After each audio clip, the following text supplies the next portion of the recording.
The second book of Moses, called Exodus. Chapter 1. Now these are the names of the children of Israel, which came into Egypt. Every man and his household came with Jacob: Reuben, Simeon, Levi, and Judah, Issachar, Zebulun, and Benjamin, Dan, and Naphtali, Gad, and Asher. And all the souls that came out of the loins of Jacob were 70 souls, for Joseph was in Egypt already. And Joseph died, and all his brethren, and all that generation. And the children of Israel were fruitful, and increased abundantly, and multiplied, and waxed exceeding mighty, and the land was filled with them. Now there arose up a new king over Egypt, which knew not Joseph. And he said unto his people, Behold, the people of the children of Israel are more and mightier than we. Come on, let us deal wisely with them, lest they multiply. And it come to pass that, when there falleth out any war, they join also unto our enemies, and fight against us, and so get them up out of the land. Therefore they did set over them taskmasters to afflict them with their burdens. And they built for Pharaoh treasure cities, Pithom and Ramses.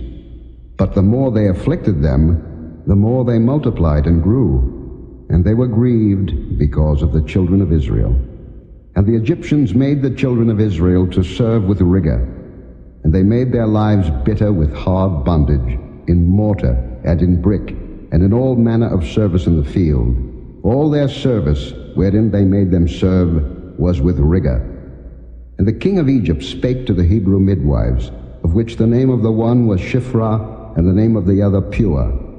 And he said, When ye do the office of a midwife to the Hebrew women, and see them upon the stools, if it be a son, then ye shall kill him, but if it be a daughter, then she shall live. But the midwives feared God, and did not as the king of Egypt commanded them, but saved the men children alive. And the king of Egypt called for the midwives, and said unto them, Why have ye done this thing, and have saved the men children alive? And the midwives said unto Pharaoh, Because the Hebrew women are not as the Egyptian women, for they are lively, and are delivered ere the midwives come in unto them. Therefore God dealt well with the midwives, and the people multiplied, and waxed very mighty. And it came to pass, because the midwives feared God, that he made them houses. And Pharaoh charged all his people, saying, Every son that is born ye shall cast into the river, and every daughter ye shall save alive. Chapter 2. And there went a man of the house of Levi, and took to wife a daughter of Levi. And the woman conceived, and bare a son. And when she saw him that he was a goodly child, she hid him 3 months. And when she could not longer hide him, she took for him an ark of bulrushes, and daubed it with slime and with pitch, and put the child therein, and she laid it in the flags by the river's brink. And his sister stood afar off, to wit what would be done to him.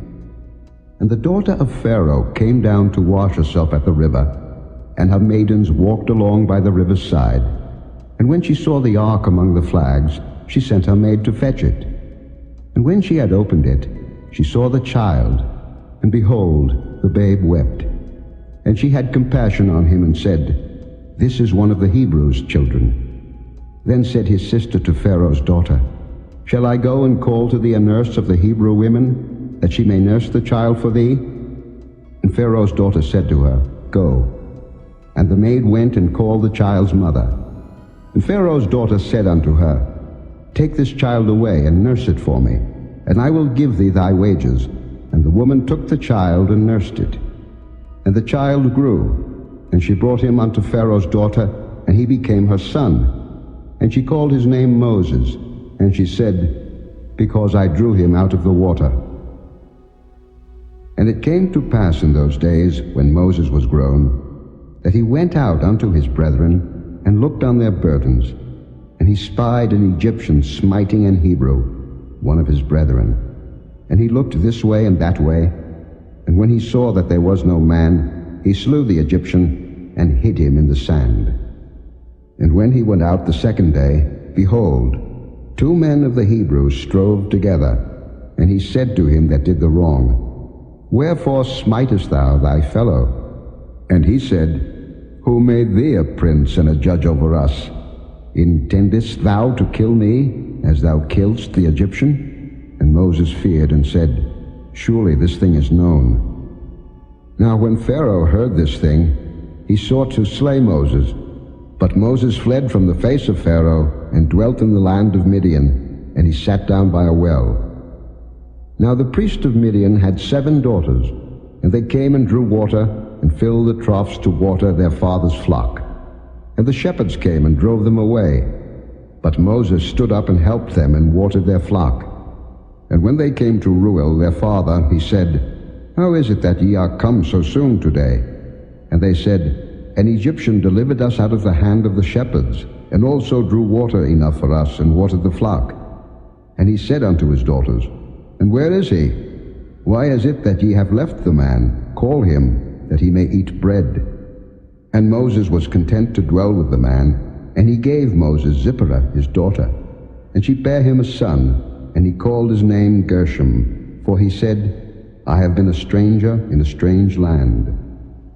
And it came to pass in process of time that the king of Egypt died, and the children of Israel sighed by reason of the bondage, and they cried, and their cry came up unto God by reason of the bondage.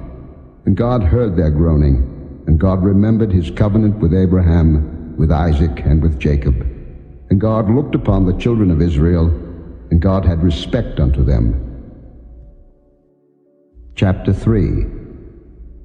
Now Moses kept the flock of Jethro his father-in-law, the priest of Midian.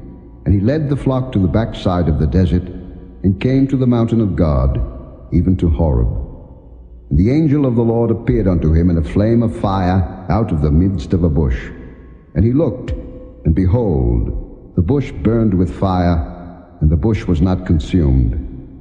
And Moses said, I will now turn aside, and see this great sight, why the bush is not burnt. And when the Lord saw that he turned aside to see, God called unto him out of the midst of the bush, and said, Moses, Moses. And he said, Here am I. And he said, Draw not nigh hither. Put off thy shoes from off thy feet, for the place whereon thou standest is holy ground. Moreover he said, I am the God of thy father, the God of Abraham, the God of Isaac, and the God of Jacob.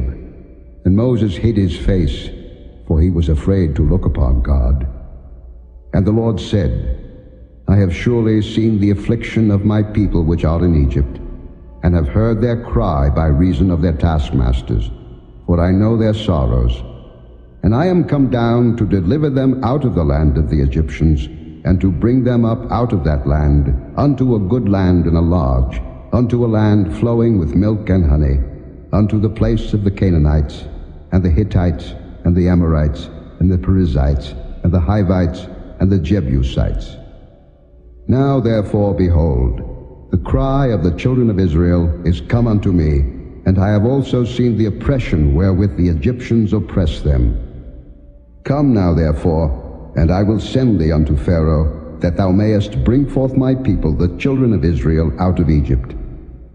And Moses said unto God, Who am I, that I should go unto Pharaoh, and that I should bring forth the children of Israel out of Egypt? And he said, Certainly I will be with thee, and this shall be a token unto thee, that I have sent thee.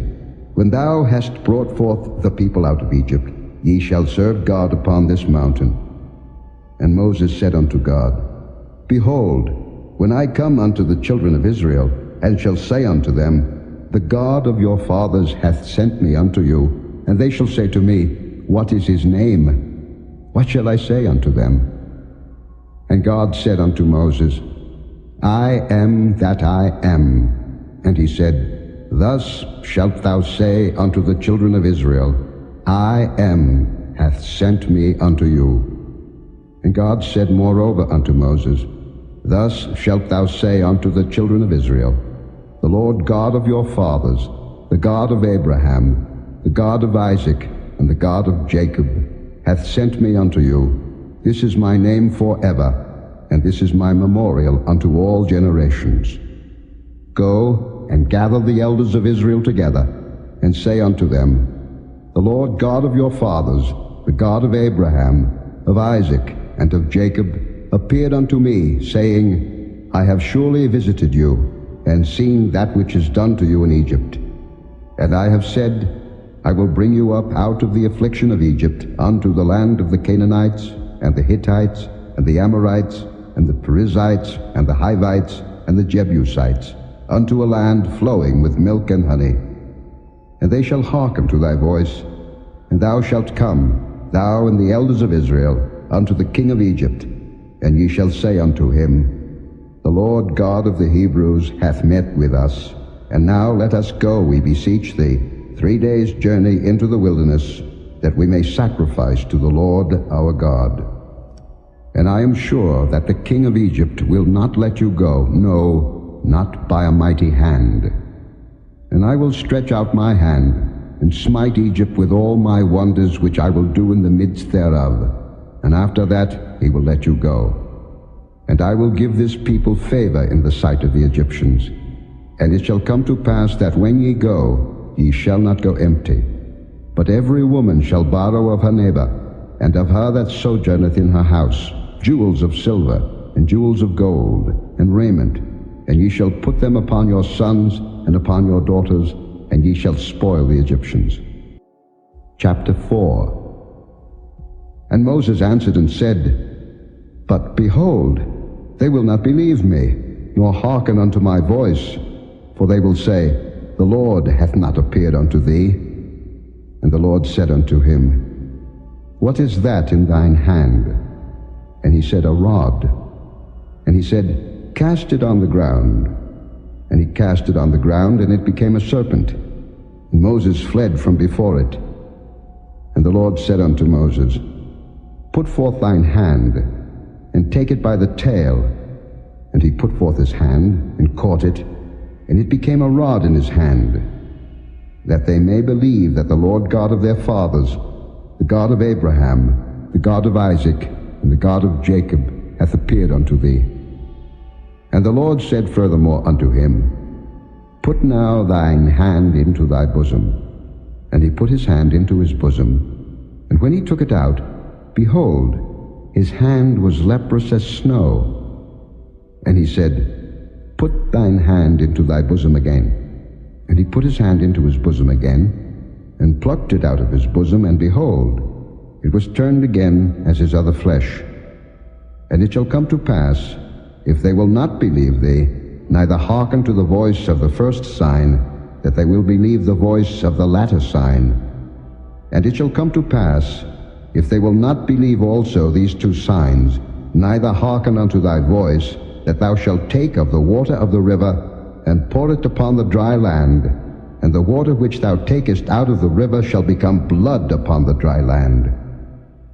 And Moses said unto the Lord, O my Lord, I am not eloquent, neither heretofore, nor since thou hast spoken unto thy servant, but I am slow of speech, and of a slow tongue. And the Lord said unto him, Who hath made man's mouth? Or who maketh the dumb, or deaf, or the seeing, or the blind? Have not I the Lord? Now therefore go, and I will be with thy mouth, and teach thee what thou shalt say. And he said, O my Lord, send, I pray thee, by the hand of him whom thou wilt send. And the anger of the Lord was kindled against Moses. And he said, Is not Aaron the Levite thy brother? I know that he can speak well. And also, behold, he cometh forth to meet thee, and when he seeth thee, he will be glad in his heart.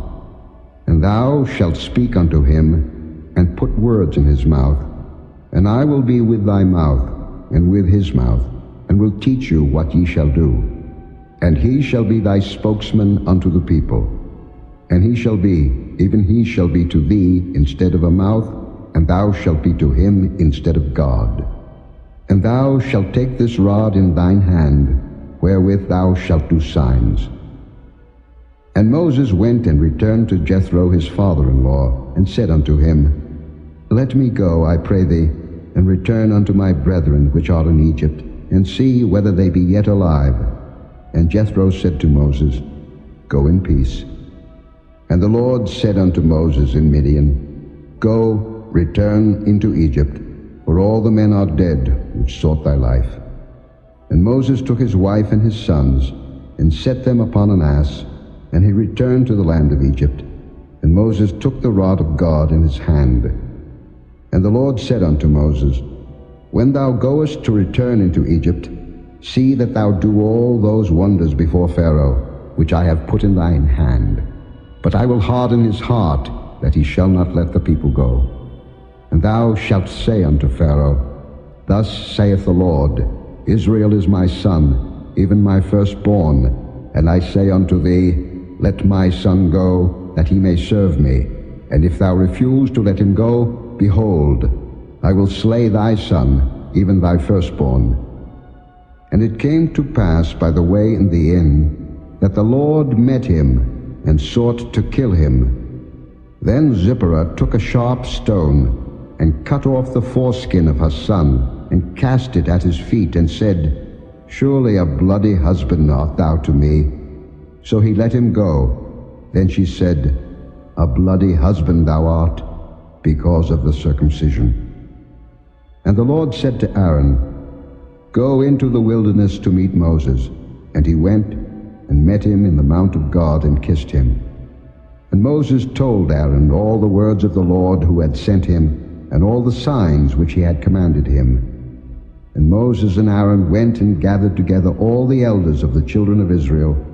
And Aaron spake all the words which the Lord had spoken unto Moses, and did the signs in the sight of the people. And the people believed. And when they heard that the Lord had visited the children of Israel, and that he had looked upon their affliction, then they bowed their heads and worshipped. Chapter 5. And afterward Moses and Aaron went in, and told Pharaoh, Thus saith the Lord God of Israel, Let my people go, that they may hold a feast unto me in the wilderness. And Pharaoh said, Who is the Lord, that I should obey his voice to let Israel go? I know not the Lord, neither will I let Israel go. And they said, The God of the Hebrews hath met with us. Let us go, we pray thee, 3 days' journey into the desert, and sacrifice unto the Lord our God, lest he fall upon us with pestilence or with the sword. And the king of Egypt said unto them, Wherefore do ye, Moses and Aaron, let the people from their works? Get you unto your burdens. And Pharaoh said, Behold, the people of the land now are many, and ye make them rest from their burdens. And Pharaoh commanded the same day the taskmasters of the people and their officers, saying, Ye shall no more give the people straw to make brick as heretofore. Let them go and gather straw for themselves. And the tale of the bricks, which they did make heretofore, ye shall lay upon them. Ye shall not diminish aught thereof, for they be idle. Therefore they cry, saying, Let us go and sacrifice to our God. Let their more work be laid upon the men, that they may labor therein, and let them not regard vain words. And the taskmasters of the people went out, and their officers, and they spake to the people, saying, Thus saith Pharaoh, I will not give you straw. Go ye, get you straw where ye can find it, yet not aught of your work shall be diminished. So the people was scattered abroad throughout all the land of Egypt, who gather stubble instead of straw. And the taskmasters hasted them, saying, Fulfill your works, your daily tasks, as when there was straw. And the officers of the children of Israel, which Pharaoh's taskmasters had set over them, were beaten, and demanded, Wherefore have ye not fulfilled your task in making brick both yesterday and today, as heretofore? Then the officers of the children of Israel came and cried unto Pharaoh, saying, Wherefore dealest thou thus with thy servants? There is no straw given unto thy servants. And they say to us, Make brick. And behold, thy servants are beaten, but the fault is in thine own people. But he said, Ye are idle, ye are idle. Therefore ye say, Let us go and do sacrifice to the Lord. Go therefore now and work, for there shall no straw be given you, yet shall ye deliver the tale of bricks. And the officers of the children of Israel did see that they were in evil case, after it was said, Ye shall not minish aught from your bricks of your daily task. And they met Moses and Aaron, who stood in the way, as they came forth from Pharaoh. And they said unto them, The Lord look upon you and judge, because ye have made our savor to be abhorred in the eyes of Pharaoh, and in the eyes of his servants, to put a sword in their hand to slay us. And Moses returned unto the Lord, and said, Lord, wherefore hast thou so evil entreated this people? Why is it that thou hast sent me? For since I came to Pharaoh to speak in thy name, he hath done evil to this people, neither hast thou delivered thy people at all. Chapter 6. Then the Lord said unto Moses, Now shalt thou see what I will do to Pharaoh, for with a strong hand shall he let them go, and with a strong hand shall he drive them out of his land. And God spake unto Moses, and said unto him, I am the Lord, and I appeared unto Abraham, unto Isaac, and unto Jacob, by the name of God Almighty. But by my name Jehovah was I not known to them.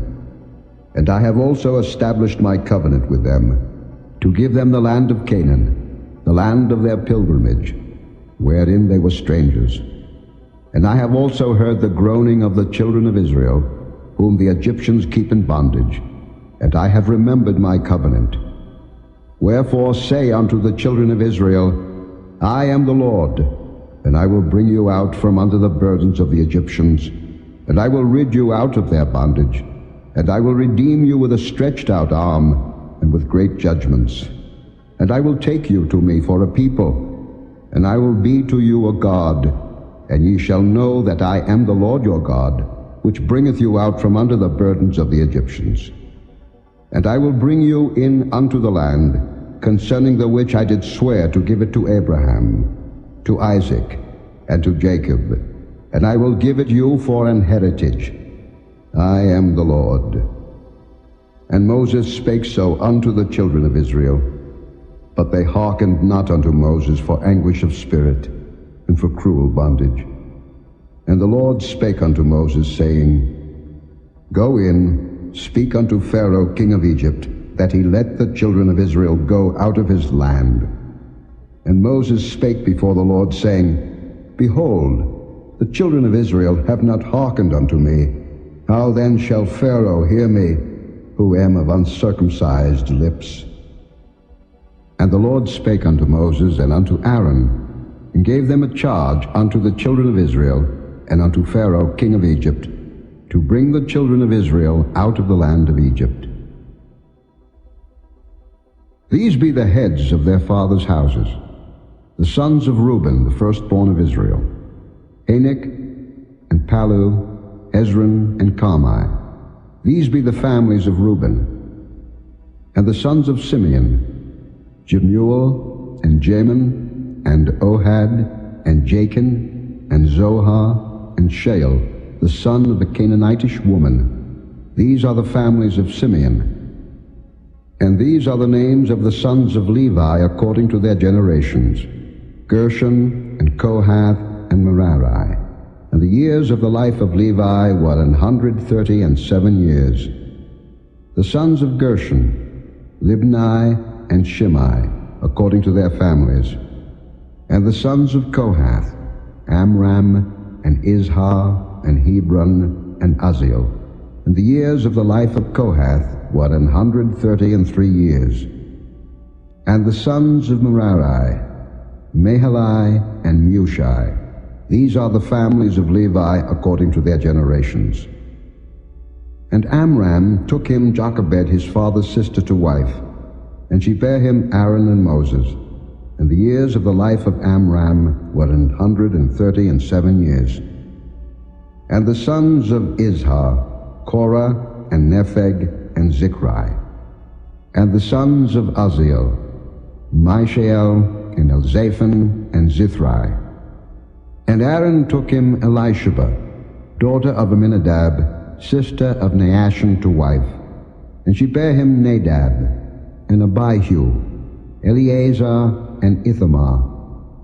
And the sons of Korah, Asa, and Elkanah, and Abiasaph. These are the families of the Korhites. And Eleazar, Aaron's son, took him one of the daughters of Putiel to wife, and she bare him Phinehas. These are the heads of the fathers of the Levites according to their families. These are that Aaron and Moses, to whom the Lord said, Bring out the children of Israel from the land of Egypt according to their armies. These are they which spake to Pharaoh king of Egypt, to bring out the children of Israel from Egypt. These are that Moses and Aaron. And it came to pass on the day when the Lord spake unto Moses in the land of Egypt, that the Lord spake unto Moses, saying, I am the Lord. Speak thou unto Pharaoh king of Egypt all that I say unto thee. And Moses said before the Lord, Behold, I am of uncircumcised lips, and how shall Pharaoh hearken unto me? Chapter 7.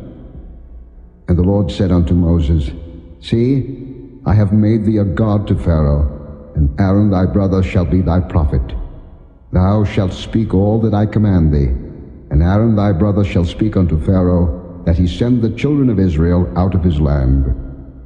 And I will harden Pharaoh's heart, and multiply my signs and my wonders in the land of Egypt.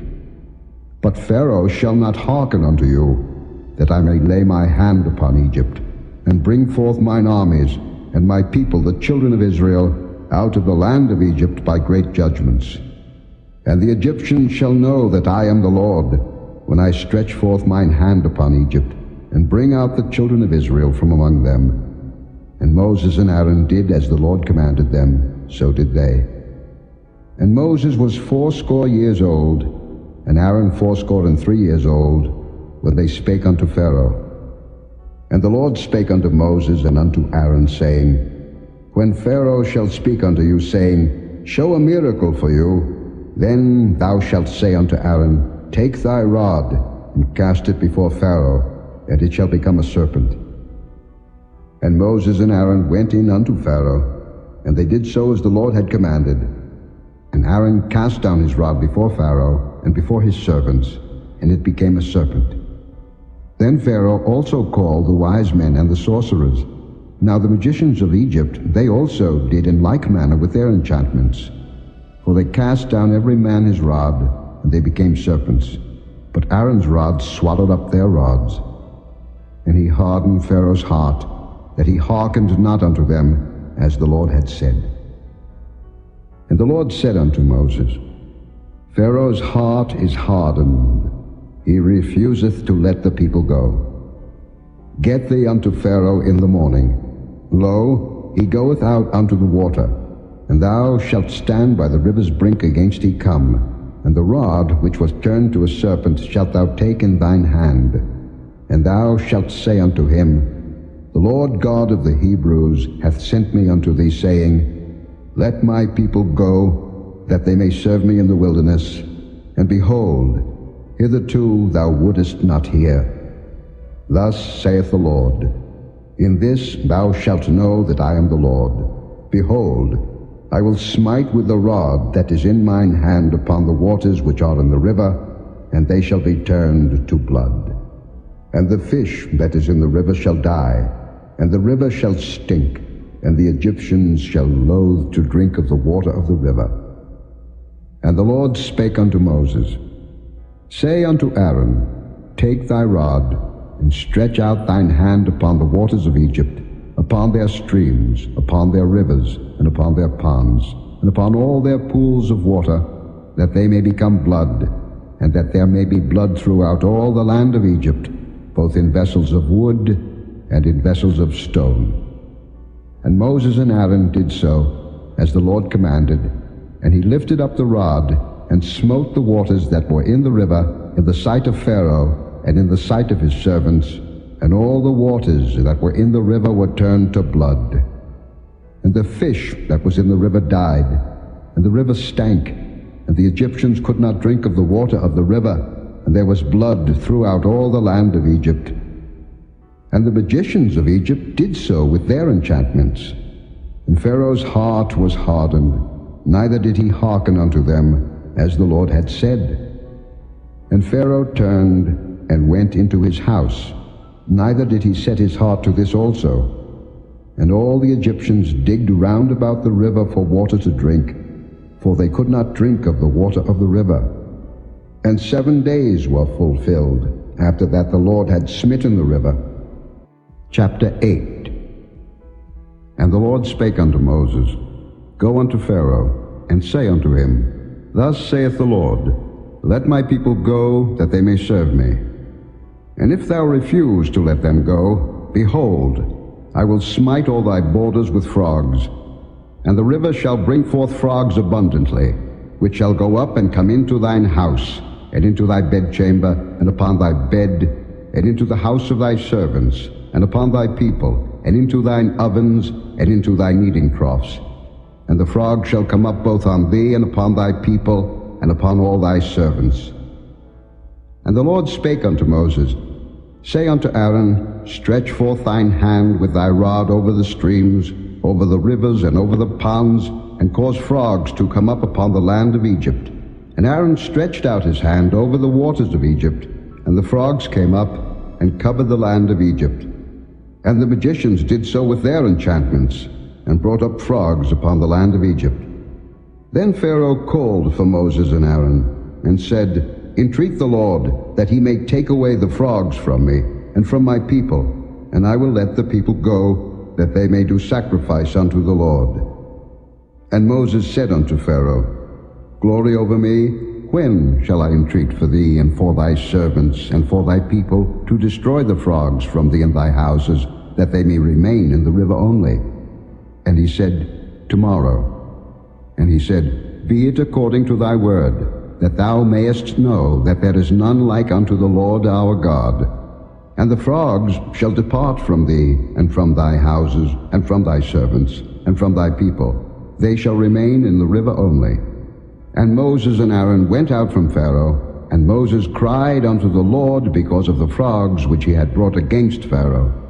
And the Lord did according to the word of Moses, and the frogs died out of the houses, out of the villages, and out of the fields.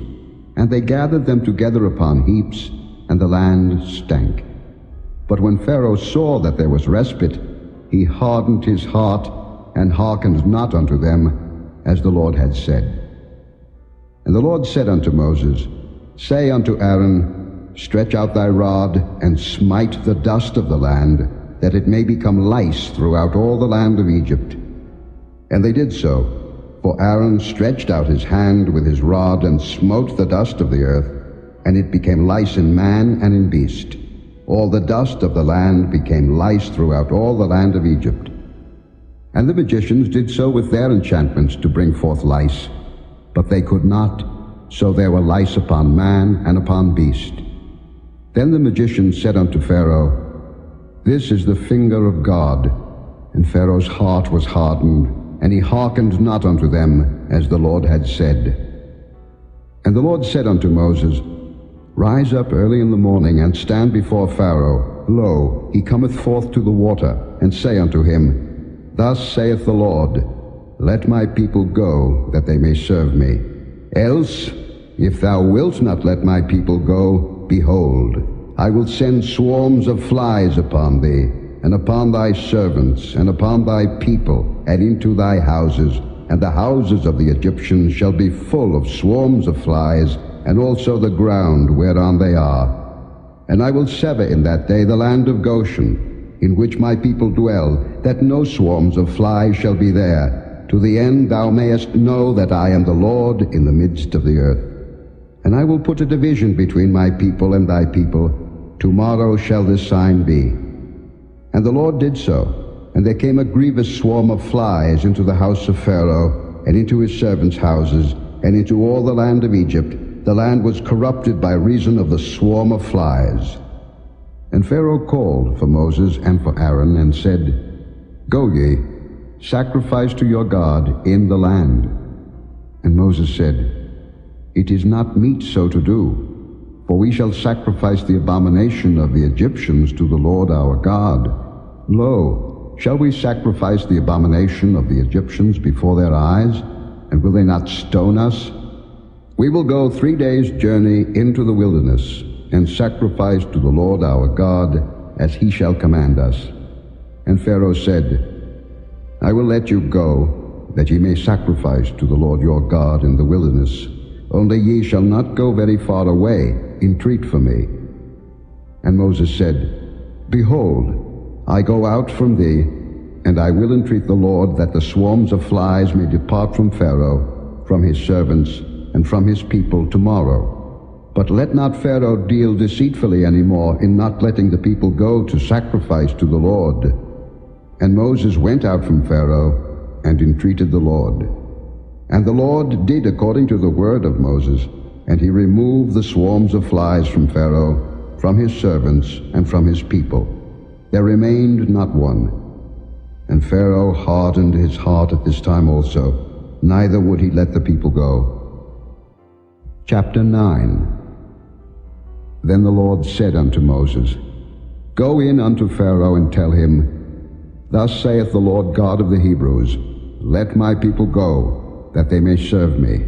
For if thou refuse to let them go, and wilt hold them still, behold, the hand of the Lord is upon thy cattle, which is in the field, upon the horses, upon the asses, upon the camels, upon the oxen, and upon the sheep.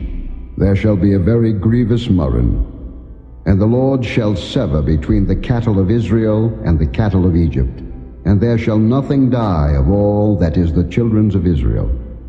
And the Lord appointed a set time, saying, Tomorrow the Lord shall do this thing in the land.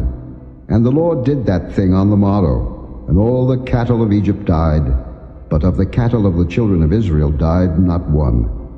And Pharaoh sent, and behold, there was not one of the cattle of the Israelites dead. And the heart of Pharaoh was hardened, and he did not let the people go. And the Lord said unto Moses and unto Aaron, Take to you handfuls of ashes of the furnace, and let Moses sprinkle it toward the heaven in the sight of Pharaoh. And it shall become small dust in all the land of Egypt, and shall be a boil breaking forth with blains upon man and upon beast, throughout all the land of Egypt.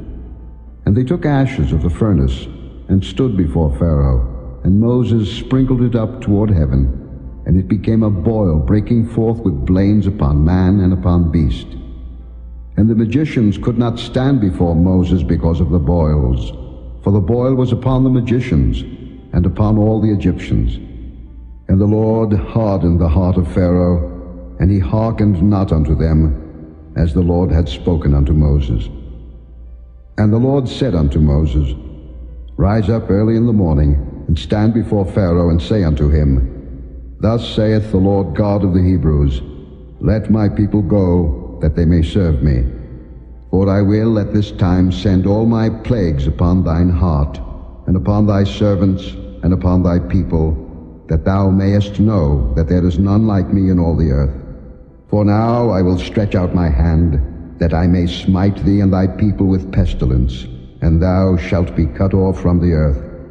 And in very deed for this cause have I raised thee up, for to show in thee my power, and that my name may be declared throughout all the earth. As yet exaltest thou thyself against my people, that thou wilt not let them go? Behold, tomorrow about this time I will cause it to rain a very grievous hail, such as hath not been in Egypt since the foundation thereof even until now. Send therefore now, and gather thy cattle, and all that thou hast in the field, for upon every man and beast which shall be found in the field, and shall not be brought home, the hail shall come down upon them, and they shall die.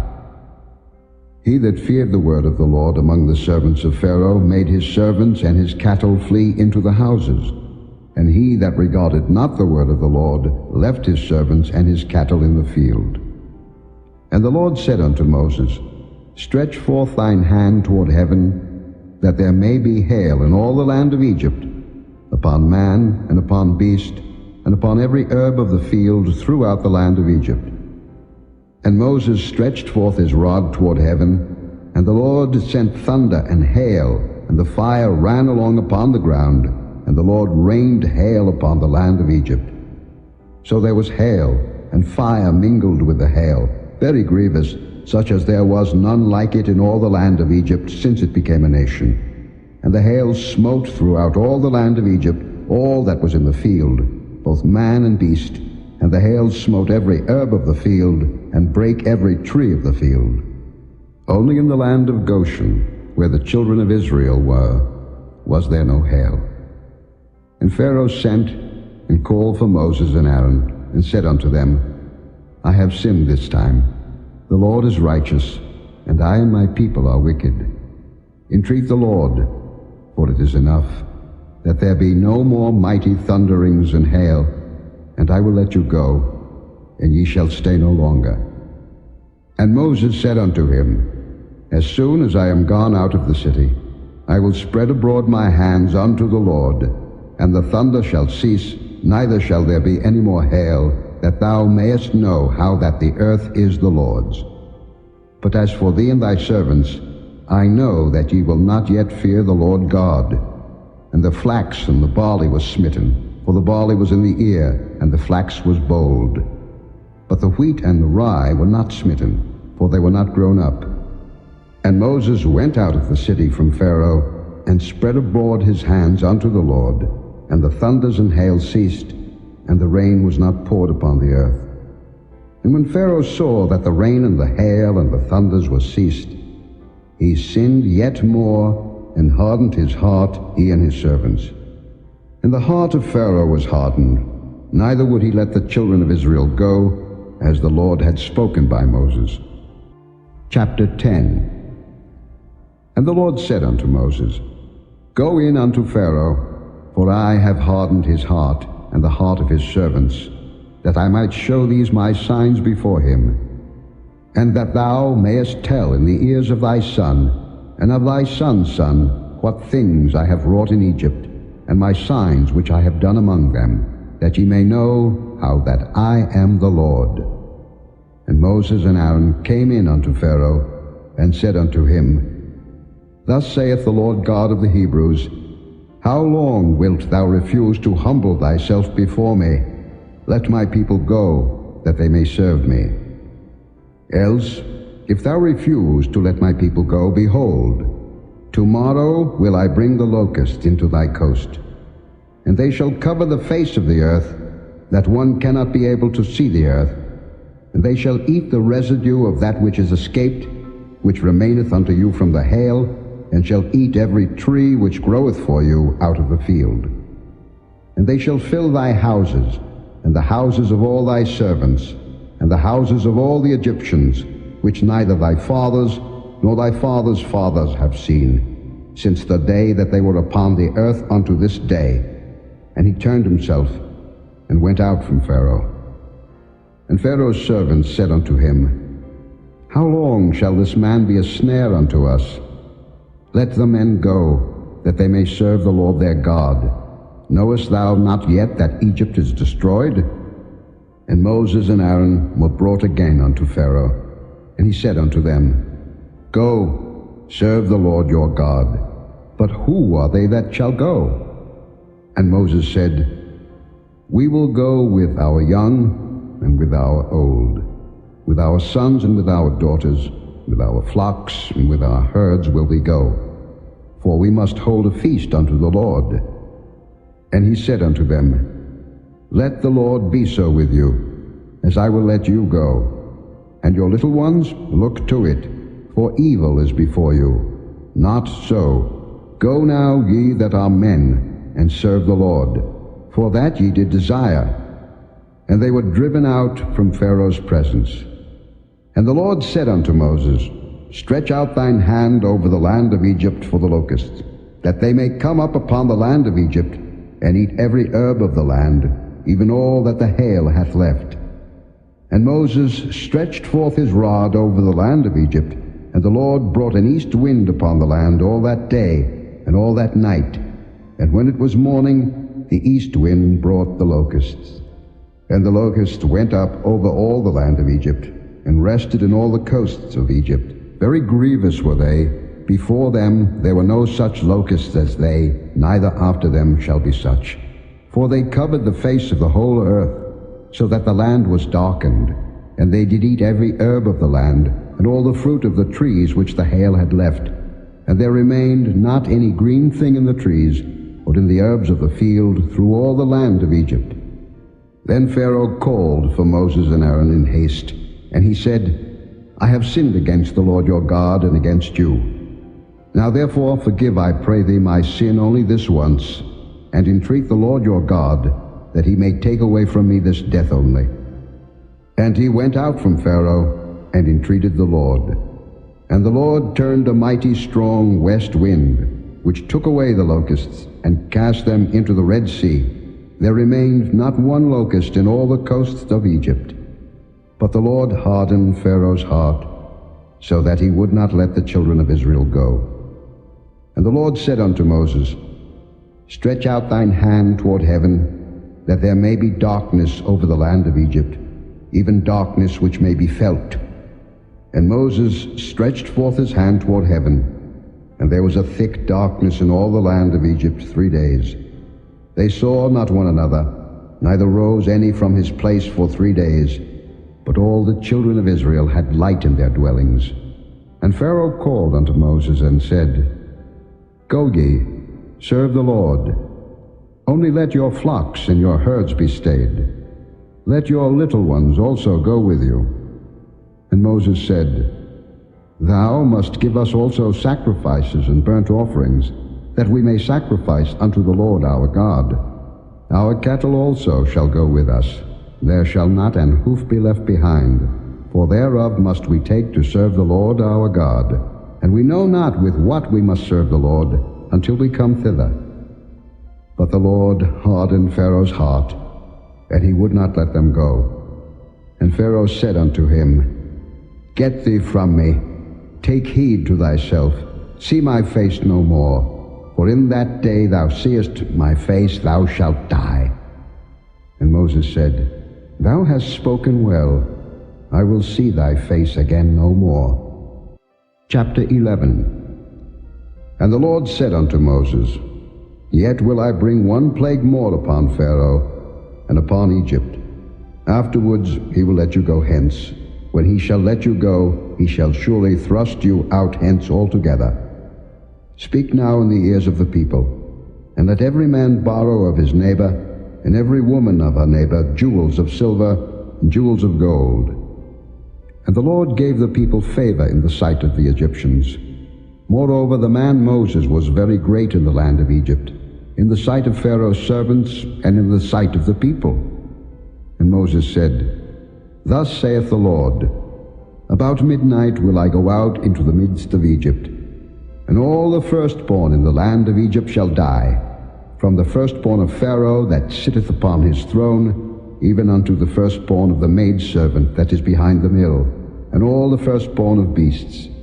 And there shall be a great cry throughout all the land of Egypt, such as there was none like it, nor shall be like it any more. But against any of the children of Israel shall not a dog move his tongue against man or beast, that ye may know how that the Lord doth put a difference between the Egyptians and Israel. And all these thy servants shall come down unto me, and bow down themselves unto me, saying, Get thee out, and all the people that follow thee, and after that I will go out. And he went out from Pharaoh in a great anger. And the Lord said unto Moses, Pharaoh shall not hearken unto you, that my wonders may be multiplied in the land of Egypt. And Moses and Aaron did all these wonders before Pharaoh, and the Lord hardened Pharaoh's heart, so that he would not let the children of Israel go out of his land. Chapter 12. And the Lord spake unto Moses and Aaron in the land of Egypt, saying, This month shall be unto you the beginning of months. It shall be the first month of the year to you. Speak ye unto all the congregation of Israel, saying, In the 10th day of this month they shall take to them every man a lamb, according to the house of their fathers, a lamb for an house. And if the household be too little for the lamb, let him and his neighbor next unto his house take it according to the number of the souls. Every man according to his eating shall make your count for the lamb. Your lamb shall be without blemish, a male of the first year. Ye shall take it out from the sheep or from the goats. And ye shall keep it up until the 14th day of the same month, and the whole assembly of the congregation of Israel shall kill it in the evening. And they shall take of the blood, and strike it on the 2 side posts and on the upper door post of the houses wherein they shall eat it.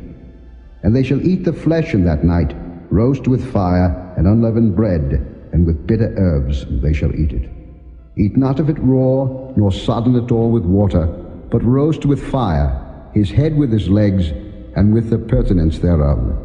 And ye shall let nothing of it remain until the morning, and that which remaineth of it until the morning ye shall burn with fire. And thus shall ye eat it, with your loins girded, your shoes on your feet, and your staff in your hand, and ye shall eat it in haste. It is the Lord's Passover. For I will pass through the land of Egypt this night, and will smite all the firstborn in the land of Egypt, both man and beast, and against all the gods of Egypt I will execute judgment. I am the Lord. And the blood shall be to you for a token upon the houses where ye are. And when I see the blood, I will pass over you, and the plague shall not be upon you to destroy you when I smite the land of Egypt. And this day shall be unto you for a memorial, and ye shall keep it a feast to the Lord throughout your generations. Ye shall keep it a feast by an ordinance forever. 7 days shall ye eat unleavened bread. Even the first day ye shall put away leaven out of your houses. For whosoever eateth leavened bread from the first day until the 7th day, that soul shall be cut off from Israel. And in the first day there shall be an holy convocation, and in the 7th day there shall be an holy convocation to you. No manner of work shall be done in them, save that which every man must eat, that only may be done of you. And ye shall observe the feast of unleavened bread, for in this selfsame day have I brought your armies out of the land of Egypt. Therefore shall ye observe this day in your generations by an ordinance forever. In the 1st month, on the 14th day of the month at even, ye shall eat unleavened bread, until the 21st day of the month at even. 7 days shall there be no leaven found in your houses. For whosoever eateth that which is leavened, even that soul shall be cut off from the congregation of Israel, whether he be a stranger or born in the land. Ye shall eat nothing leavened. In all your habitations shall ye eat unleavened bread. Then Moses called for all the elders of Israel, and said unto them, Draw out and take you a lamb according to your families, and kill the Passover.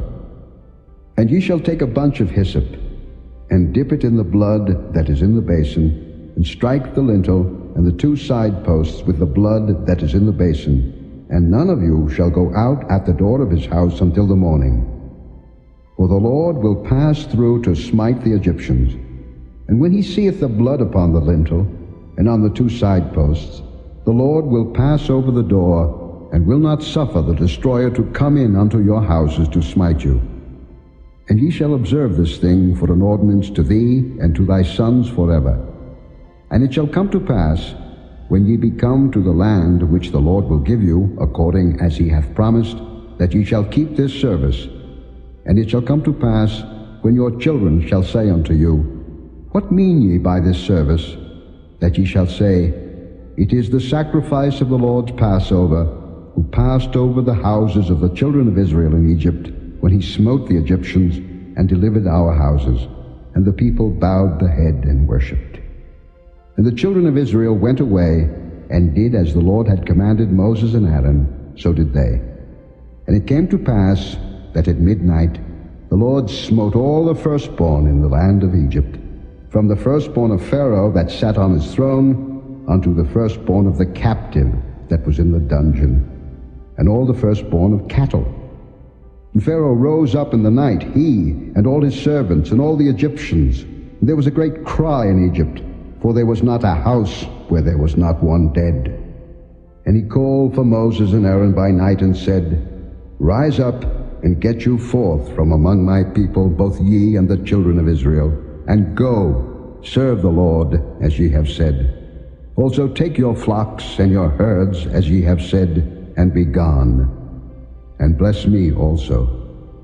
And the Egyptians were urgent upon the people, that they might send them out of the land in haste, for they said, We be all dead men. And the people took their dough before it was leavened, their kneading troughs being bound up in their clothes upon their shoulders. And the children of Israel did according to the word of Moses. And they borrowed of the Egyptians jewels of silver and jewels of gold and raiment. And the Lord gave the people favor in the sight of the Egyptians, so that they lent unto them such things as they required. And they spoiled the Egyptians. And the children of Israel journeyed from Ramesses to Succoth, about 600,000 on foot that were men, beside children. And a mixed multitude went up also with them, and flocks and herds, even very much cattle. And they baked unleavened cakes of the dough which they brought forth out of Egypt, for it was not leavened, because they were thrust out of Egypt, and could not tarry, neither had they prepared for themselves any victual. Now the sojourning of the children of Israel who dwelt in Egypt was 430 years. And it came to pass at the end of the 430 years, even the selfsame day it came to pass, that all the hosts of the Lord went out from the land of Egypt. It is a night to be much observed unto the Lord for bringing them out from the land of Egypt. This is that night of the Lord to be observed of all the children of Israel in their generations. And the Lord said unto Moses and Aaron, This is the ordinance of the Passover. There shall no stranger eat thereof, but every man's servant that is bought for money, when thou hast circumcised him, then shall he eat thereof. A foreigner and an hired servant shall not eat thereof. In one house shall it be eaten. Thou shalt not carry forth aught of the flesh abroad out of the house, neither shall ye break a bone thereof. All the congregation of Israel shall keep it. And when a stranger shall sojourn with thee, and will keep the Passover to the Lord, let all his males be circumcised, and then let him come near and keep it. And he shall be as one that is born in the land, for no uncircumcised person shall eat thereof. One law shall be to him that is homeborn, and unto the stranger that sojourneth among you. Thus did all the children of Israel, as the Lord commanded Moses and Aaron, so did they. And it came to pass the selfsame day, that the Lord did bring the children of Israel out of the land of Egypt by their armies.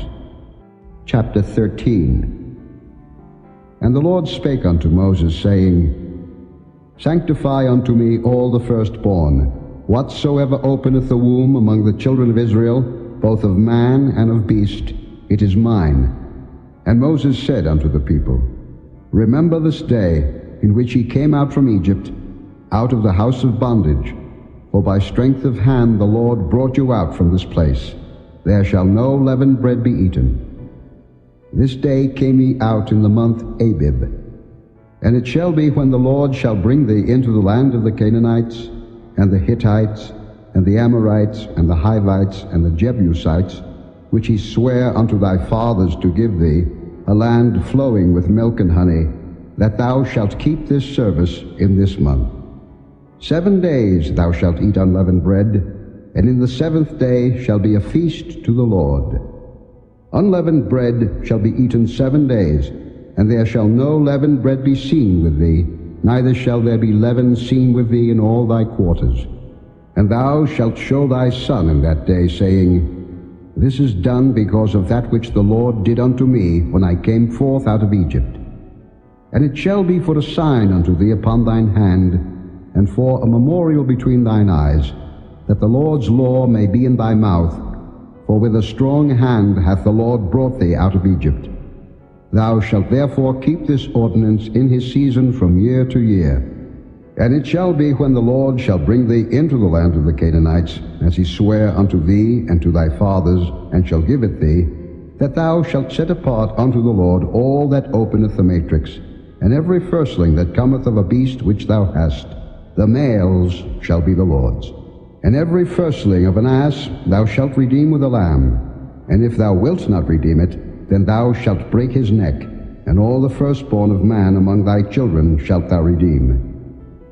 And it shall be, when thy son asketh thee in time to come, saying, What is this? That thou shalt say unto him, By strength of hand the Lord brought us out from Egypt, from the house of bondage. And it came to pass, when Pharaoh would hardly let us go, that the Lord slew all the firstborn in the land of Egypt, both the firstborn of man and the firstborn of beast. Therefore I sacrifice to the Lord all that openeth the matrix, being males. But all the firstborn of my children I redeem. And it shall be for a token upon thine hand, and for frontlets between thine eyes. For by strength of hand the Lord brought us forth out of Egypt. And it came to pass, when Pharaoh had let the people go, that God led them not through the way of the land of the Philistines, although that was near. For God said, Lest peradventure the people repent when they see war, and they return to Egypt. But God led the people about through the way of the wilderness of the Red Sea, and the children of Israel went up harnessed out of the land of Egypt.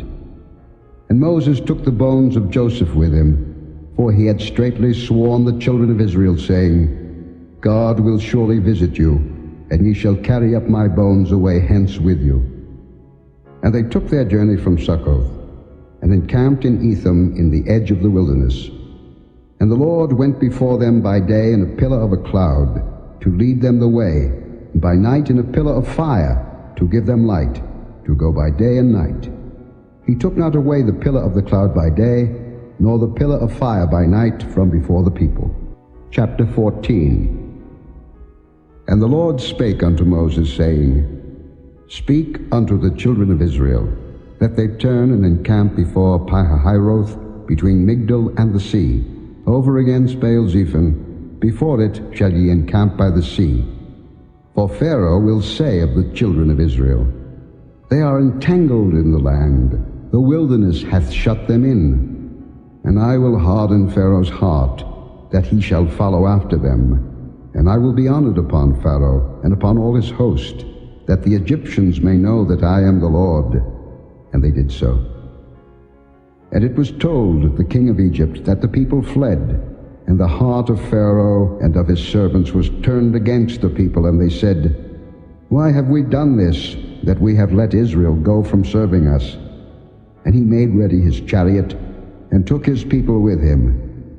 And he took 600 chosen chariots, and all the chariots of Egypt, and captains over every one of them.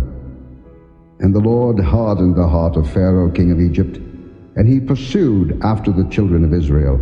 And the children of Israel went out with an high hand. But the Egyptians pursued after them, all the horses and chariots of Pharaoh, and his horsemen, and his army, and overtook them, encamping by the sea, beside Pihahiroth, before Baal-zephon. And when Pharaoh drew nigh, the children of Israel lifted up their eyes, and behold, the Egyptians marched after them, and they were sore afraid. And the children of Israel cried out unto the Lord. And they said unto Moses, Because there were no graves in Egypt, hast thou taken us away to die in the wilderness? Wherefore hast thou dealt thus with us, to carry us forth out of Egypt? Is not this the word that we did tell thee in Egypt, saying, Let us alone, that we may serve the Egyptians? For it had been better for us to serve the Egyptians, than that we should die in the wilderness. And Moses said unto the people, Fear ye not, stand still, and see the salvation of the Lord, which he will show to you today. For the Egyptians whom ye have seen today, ye shall see them again no more forever. The Lord shall fight for you, and ye shall hold your peace. And the Lord said unto Moses, Wherefore criest thou unto me? Speak unto the children of Israel, that they go forward. But lift thou up thy rod, and stretch out thine hand over the sea, and divide it. And the children of Israel shall go on dry ground through the midst of the sea. And I, behold, I will harden the hearts of the Egyptians, and they shall follow them. And I will get me honor upon Pharaoh, and upon all his host, upon his chariots, and upon his horsemen. And the Egyptians shall know that I am the Lord, when I have gotten me honor upon Pharaoh, upon his chariots, and upon his horsemen. And the angel of God, which went before the camp of Israel, removed and went behind them, and the pillar of the cloud went from before their face and stood behind them. And it came between the camp of the Egyptians and the camp of Israel, and it was a cloud and darkness to them, but it gave light by night to these, so that the one came not near the other all the night. And Moses stretched out his hand over the sea, and the Lord caused the sea to go back by a strong east wind all that night, and made the sea dry land, and the waters were divided. And the children of Israel went into the midst of the sea upon the dry ground, and the waters were a wall unto them on their right hand and on their left. And the Egyptians pursued, and went in after them to the midst of the sea, even all Pharaoh's horses, his chariots, and his horsemen. And it came to pass that in the morning watch the Lord looked unto the host of the Egyptians through the pillar of fire and of the cloud, and troubled the host of the Egyptians, and took off their chariot wheels, that they drave them heavily, so that the Egyptians said, Let us flee from the face of Israel, for the Lord fighteth for them against the Egyptians.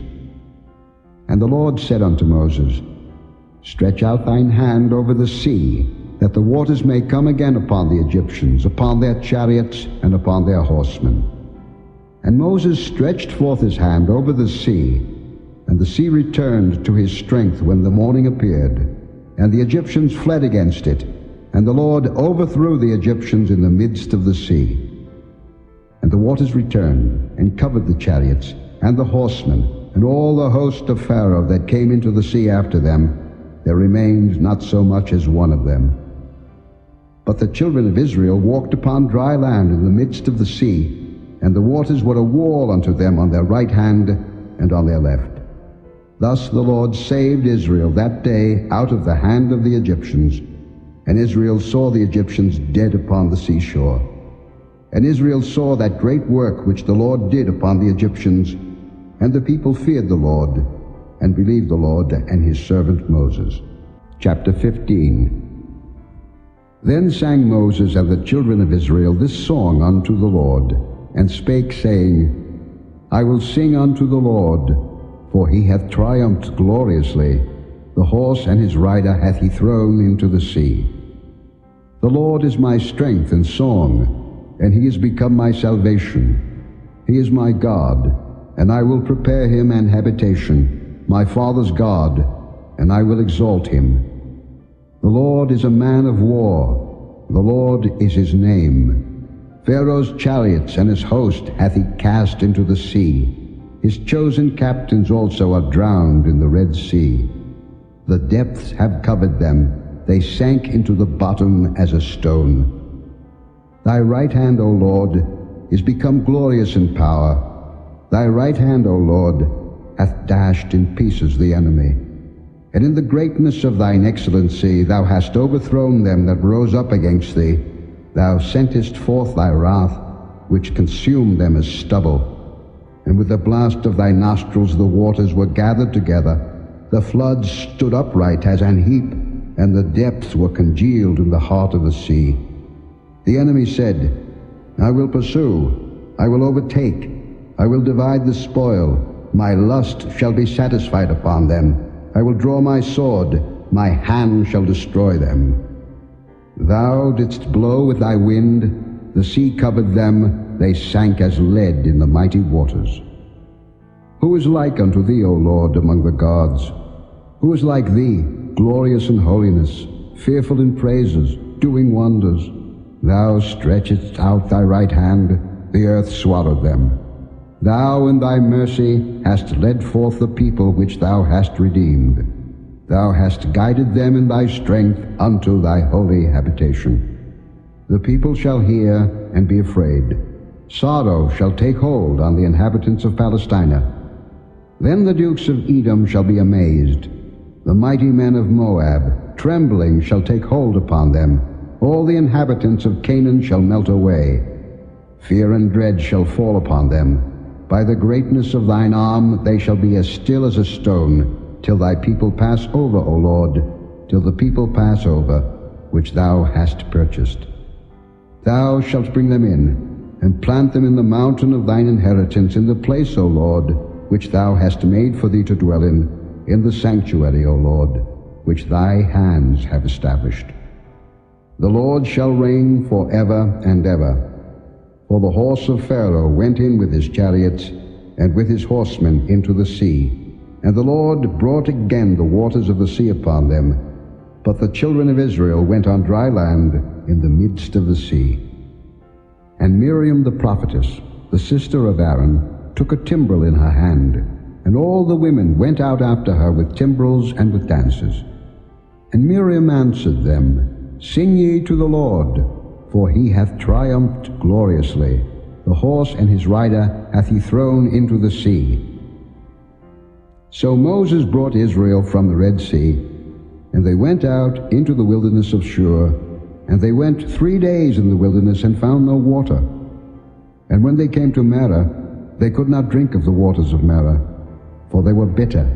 Therefore the name of it was called Marah. And the people murmured against Moses, saying, What shall we drink? And he cried unto the Lord. And the Lord showed him a tree, which when he had cast into the waters were made sweet. There he made for them a statute and an ordinance, and there he proved them, and said, If thou wilt diligently hearken to the voice of the Lord thy God, and wilt do that which is right in his sight, and wilt give ear to his commandments, and keep all his statutes, I will put none of these diseases upon thee, which I have brought upon the Egyptians. For I am the Lord that healeth thee. And they came to Elim, where were 12 wells of water, and 70 palm trees, and they encamped there by the waters. Chapter 16. And they took their journey from Elim, and all the congregation of the children of Israel came into the wilderness of Sin, which is between Elim and Sinai, on the 15th day of the 2nd month after their departing out of the land of Egypt. And the whole congregation of the children of Israel murmured against Moses and Aaron in the wilderness. And the children of Israel said unto them, Would to God we had died by the hand of the Lord in the land of Egypt, when we sat by the flesh pots, and when we did eat bread to the full. For ye have brought us forth into this wilderness to kill this whole assembly with hunger. Then said the Lord unto Moses, Behold, I will rain bread from heaven for you, and the people shall go out and gather a certain rate every day, that I may prove them, whether they will walk in my law or no. And it shall come to pass, that on the 6th day they shall prepare that which they bring in, and it shall be twice as much as they gather daily. And Moses and Aaron said unto all the children of Israel, At even, then ye shall know that the Lord hath brought you out from the land of Egypt. And in the morning, then ye shall see the glory of the Lord, for that he heareth your murmurings against the Lord. And what are we, that ye murmur against us? And Moses said, This shall be, when the Lord shall give you in the evening flesh to eat, and in the morning bread to the full, for that the Lord heareth your murmurings which ye murmur against him. And what are we? Your murmurings are not against us, but against the Lord. And Moses spake unto Aaron, Say unto all the congregation of the children of Israel, Come near before the Lord, for he hath heard your murmurings. And it came to pass, as Aaron spake unto the whole congregation of the children of Israel, that they looked toward the wilderness, and behold, the glory of the Lord appeared in the cloud. And the Lord spake unto Moses, saying, I have heard the murmurings of the children of Israel. Speak unto them, saying, At even ye shall eat flesh, and in the morning ye shall be filled with bread, and ye shall know that I am the Lord your God. And it came to pass that at even the quails came up, and covered the camp, and in the morning the dew lay round about the host. And when the dew that lay was gone up, behold, upon the face of the wilderness there lay a small round thing, as small as the hoarfrost on the ground. And when the children of Israel saw it, they said one to another, It is manna, for they wist not what it was. And Moses said unto them, This is the bread which the Lord hath given you to eat. This is the thing which the Lord hath commanded. Gather of it every man according to his eating, an omer for every man according to the number of your persons. Take ye every man for them which are in his tents. And the children of Israel did so, and gathered, some more, some less. And when they did meet it with an omer, he that gathered much had nothing over, and he that gathered little had no lack. They gathered every man according to his eating. And Moses said, Let no man leave of it till the morning. Notwithstanding, they hearkened not unto Moses, but some of them left of it until the morning, and it bred worms and stank. And Moses was wroth with them. And they gathered it every morning, every man according to his eating, and when the sun waxed hot, it melted. And it came to pass that on the 6th day they gathered twice as much bread, 2 omers for one man, and all the rulers of the congregation came and told Moses. And he said unto them, This is that which the Lord hath said. Tomorrow is the rest of the holy Sabbath unto the Lord. Bake that which ye will bake today, and seethe that ye will seethe. And that which remaineth over lay up for you to be kept until the morning. And they laid it up till the morning, as Moses bade. And it did not stink, neither was there any worm therein. And Moses said, Eat that today, for today is a Sabbath unto the Lord. Today ye shall not find it in the field. 6 days ye shall gather it, but on the 7th day, which is the Sabbath, in it there shall be none. And it came to pass that there went out some of the people on the 7th day for to gather, and they found none. And the Lord said unto Moses, How long refuse ye to keep my commandments and my laws? See, for that the Lord hath given you the Sabbath. Therefore he giveth you on the 6th day the bread of 2 days. Abide ye every man in his place. Let no man go out of his place on the 7th day. So the people rested on the 7th day. And the house of Israel called the name thereof manna. And it was like coriander seed, white, and the taste of it was like wafers made with honey. And Moses said, This is the thing which the Lord commandeth. Fill an omer of it to be kept for your generations, that they may see the bread wherewith I have fed you in the wilderness, when I brought you forth from the land of Egypt. And Moses said unto Aaron, Take a pot, and put an omer full of manna therein, and lay it up before the Lord to be kept for your generations. As the Lord commanded Moses, so Aaron laid it up before the testimony to be kept. And the children of Israel did eat manna 40 years, until they came to a land inhabited. They did eat manna until they came unto the borders of the land of Canaan. Now an omer is the 10th part of an ephah. Chapter 17. And all the congregation of the children of Israel journeyed from the wilderness of Sin after their journeys, according to the commandment of the Lord, and pitched in Rephidim, and there was no water for the people to drink. Wherefore the people did chide with Moses, and said, Give us water that we may drink. And Moses said unto them, Why chide ye with me? Wherefore do ye tempt the Lord? And the people thirsted there for water. And the people murmured against Moses, and said, Wherefore is this that thou hast brought us up out of Egypt, to kill us and our children and our cattle with thirst? And Moses cried unto the Lord, saying, What shall I do unto this people? They be almost ready to stone me. And the Lord said unto Moses, Go on before the people, and take with thee of the elders of Israel, and thy rod wherewith thou smotest the river. Take in thine hand, and go. Behold, I will stand before thee there upon the rock in Horeb, and thou shalt smite the rock, and there shall come water out of it, that the people may drink. And Moses did so in the sight of the elders of Israel.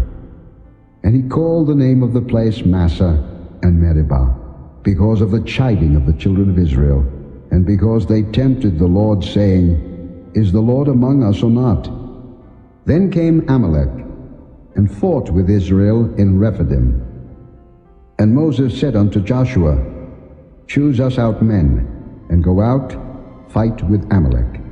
Tomorrow I will stand on the top of the hill with the rod of God in mine hand. So Joshua did as Moses had said to him, and fought with Amalek.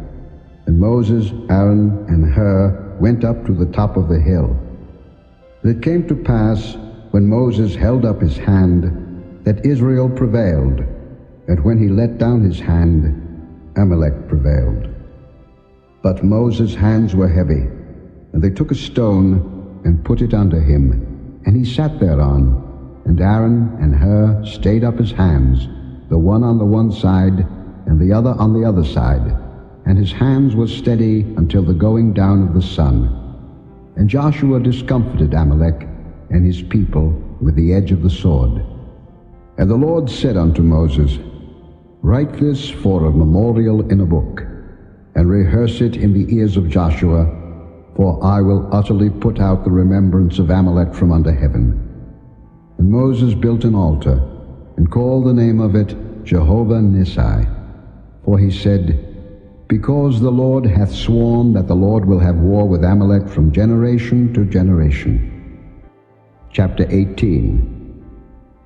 When Jethro, the priest of Midian, Moses' father-in-law, heard of all that God had done for Moses and for Israel his people, and that the Lord had brought Israel out of Egypt, then Jethro, Moses' father-in-law, took Zipporah, Moses' wife, after he had sent her back, and her 2 sons, of which the name of the one was Gershom, for he said, I have been an alien in a strange land, and the name of the other was Eliezer, for the God of my father, said he, was mine help, and delivered me from the sword of Pharaoh.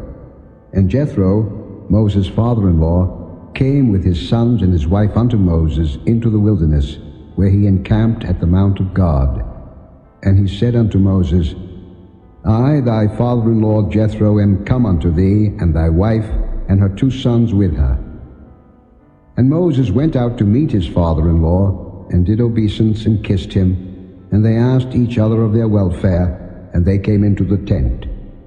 And Moses told his father-in-law all that the Lord had done unto Pharaoh and to the Egyptians for Israel's sake, and all the travail that had come upon them by the way, and how the Lord delivered them. And Jethro rejoiced for all the goodness which the Lord had done to Israel, whom he had delivered out of the hand of the Egyptians. And Jethro said, Blessed be the Lord, who hath delivered you out of the hand of the Egyptians, and out of the hand of Pharaoh, who hath delivered the people from under the hand of the Egyptians. Now I know that the Lord is greater than all gods, for in the thing wherein they dealt proudly he was above them. And Jethro, Moses' father-in-law, took a burnt offering and sacrifices for God. And Aaron came, and all the elders of Israel, to eat bread with Moses' father-in-law before God. And it came to pass on the morrow that Moses sat to judge the people, and the people stood by Moses from the morning unto the evening. And when Moses' father-in-law saw all that he did to the people, he said, What is this thing that thou doest to the people? Why sittest thou thyself alone, and all the people stand by thee from morning until even? And Moses said unto his father-in-law, Because the people come unto me to inquire of God. When they have a matter, they come unto me, and I judge between one and another, and I do make them know the statutes of God and his laws. And Moses' father-in-law said unto him, The thing that thou doest is not good. Thou wilt surely wear away, both thou and this people that is with thee. For this thing is too heavy for thee. Thou art not able to perform it thyself alone. Hearken now unto my voice. I will give thee counsel, and God shall be with thee. Be thou for the people too Godward, that thou mayest bring the causes unto God. And thou shalt teach them ordinances and laws, and shalt show them the way wherein they must walk, and the work that they must do. Moreover, thou shalt provide out of all the people able men, such as fear God, men of truth, hating covetousness, and place such over them to be rulers of thousands, and rulers of hundreds, rulers of 50s, and rulers of 10s. And let them judge the people at all seasons. And it shall be that every great matter they shall bring unto thee, but every small matter they shall judge. So shall it be easier for thyself, and they shall bear the burden with thee. If thou shalt do this thing, and God command thee so, then thou shalt be able to endure, and all this people shall also go to their place in peace. So Moses hearkened to the voice of his father-in-law, and did all that he had said. And Moses chose able men out of all Israel, and made them heads over the people, rulers of thousands, rulers of hundreds, rulers of fifties, and rulers of tens. And they judged the people at all seasons. The hard causes they brought unto Moses, but every small matter they judged themselves. And Moses let his father-in-law depart, and he went his way into his own land. Chapter 19. In the 3rd month, when the children of Israel were gone forth out of the land of Egypt, the same day came they into the wilderness of Sinai. For they were departed from Rephidim, and were come to the desert of Sinai, and had pitched in the wilderness, and there Israel camped before the mount. And Moses went up unto God, and the Lord called unto him out of the mountain, saying, Thus shalt thou say to the house of Jacob, and tell the children of Israel, Ye have seen what I did unto the Egyptians, and how I bare you on eagle's wings, and brought you unto myself. Now therefore, if ye will obey my voice indeed, and keep my covenant, then ye shall be a peculiar treasure unto me above all people, for all the earth is mine. And ye shall be unto me a kingdom of priests, and an holy nation. These are the words which thou shalt speak unto the children of Israel. And Moses came and called for the elders of the people, and laid before their faces all these words which the Lord commanded him. And all the people answered together and said, All that the Lord hath spoken we will do. And Moses returned the words of the people unto the Lord. And the Lord said unto Moses, Lo, I come unto thee in a thick cloud, that the people may hear when I speak with thee, and believe thee forever. And Moses told the words of the people unto the Lord. And the Lord said unto Moses, Go unto the people, and sanctify them today and tomorrow, and let them wash their clothes, and be ready against the 3rd day. For the 3rd day the Lord will come down in the sight of all the people upon Mount Sinai. And thou shalt set bounds unto the people round about, saying, Take heed to yourselves, that ye go not up into the mount, or touch the border of it. Whosoever toucheth the mount shall be surely put to death. There shall not an hand touch it, but he shall surely be stoned, or shot through. Whether it be beast or man, it shall not live. When the trumpet soundeth long, they shall come up to the mount. And Moses went down from the mount unto the people, and sanctified the people, and they washed their clothes. And he said unto the people, Be ready against the 3rd day. Come not at your wives. And it came to pass on the 3rd day in the morning, that there were thunders and lightnings, and a thick cloud upon the mount, and the voice of the trumpet exceeding loud, so that all the people that was in the camp trembled. And Moses brought forth the people out of the camp to meet with God, and they stood at the nether part of the mount. And Mount Sinai was altogether on a smoke, because the Lord descended upon it in fire, and the smoke thereof ascended as the smoke of a furnace, and the whole mount quaked greatly. And when the voice of the trumpet sounded long, and waxed louder and louder, Moses spake, and God answered him by a voice. And the Lord came down upon Mount Sinai, on the top of the mount, and the Lord called Moses up to the top of the mount, and Moses went up. And the Lord said unto Moses, Go down, charge the people, lest they break through unto the Lord to gaze, and many of them perish. And let the priests also, which come near to the Lord, sanctify themselves, lest the Lord break forth upon them. And Moses said unto the Lord, The people cannot come up to Mount Sinai, for thou chargest us, saying, Set bounds about the mount, and sanctify it. And the Lord said unto him, Away, get thee down, and thou shalt come up, thou and Aaron with thee.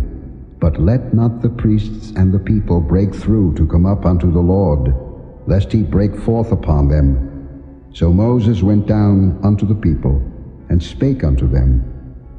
Chapter 20.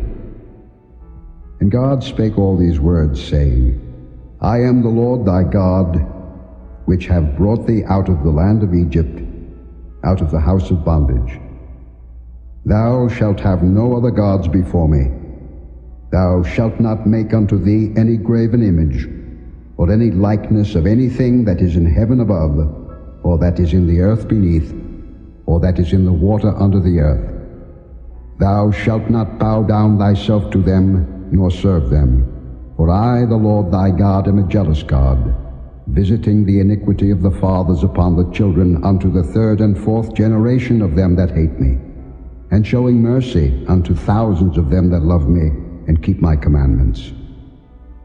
Thou shalt not take the name of the Lord thy God in vain, for the Lord will not hold him guiltless that taketh his name in vain. Remember the Sabbath day to keep it holy. 6 days shalt thou labor, and do all thy work. But the seventh day is the Sabbath of the Lord thy God. In it thou shalt not do any work, thou, nor thy son, nor thy daughter, thy manservant, nor thy maidservant, nor thy cattle, nor thy stranger that is within thy gates. For in 6 days the Lord made heaven and earth, the sea, and all that in them is, and rested the seventh day. Wherefore the Lord blessed the Sabbath day, and hallowed it.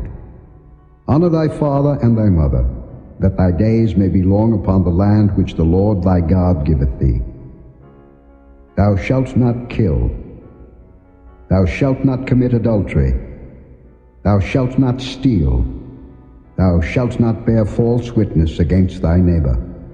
Thou shalt not covet thy neighbor's house. Thou shalt not covet thy neighbor's wife, nor his manservant, nor his maidservant, nor his ox, nor his ass, nor anything that is thy neighbor's. And all the people saw the thunderings, and the lightnings, and the noise of the trumpet, and the mountain smoking.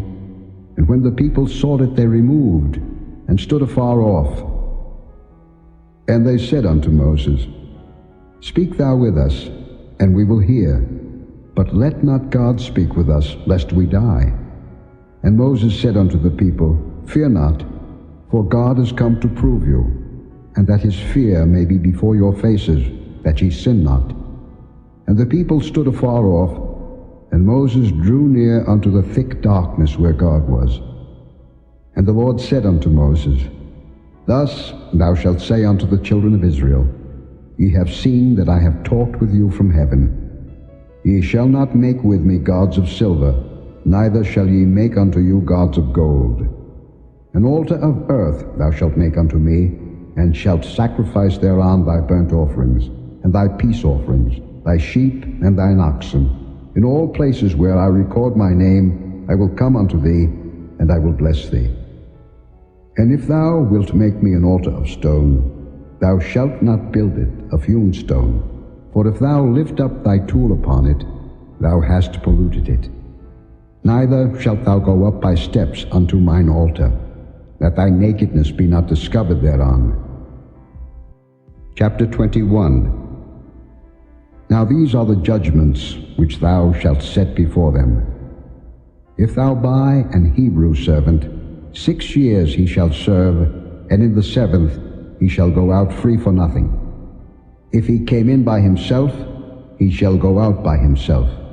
If he were married, then his wife shall go out with him. If his master have given him a wife, and she have borne him sons or daughters, the wife and her children shall be her master's, and he shall go out by himself. And if the servant shall plainly say, I love my master, my wife, and my children, I will not go out free, then his master shall bring him unto the judges. He shall also bring him to the door, or unto the doorpost, and his master shall bore his ear through with an awl, and he shall serve him forever. And if a man sell his daughter to be a maidservant, she shall not go out as the men servants do. If she please not her master, who hath betrothed her to himself, then shall he let her be redeemed. To sell her unto a strange nation he shall have no power, seeing he hath dealt deceitfully with her. And if he have betrothed her unto his son, he shall deal with her after the manner of daughters. If he take him another wife, her food, her raiment, and her duty of marriage shall he not diminish.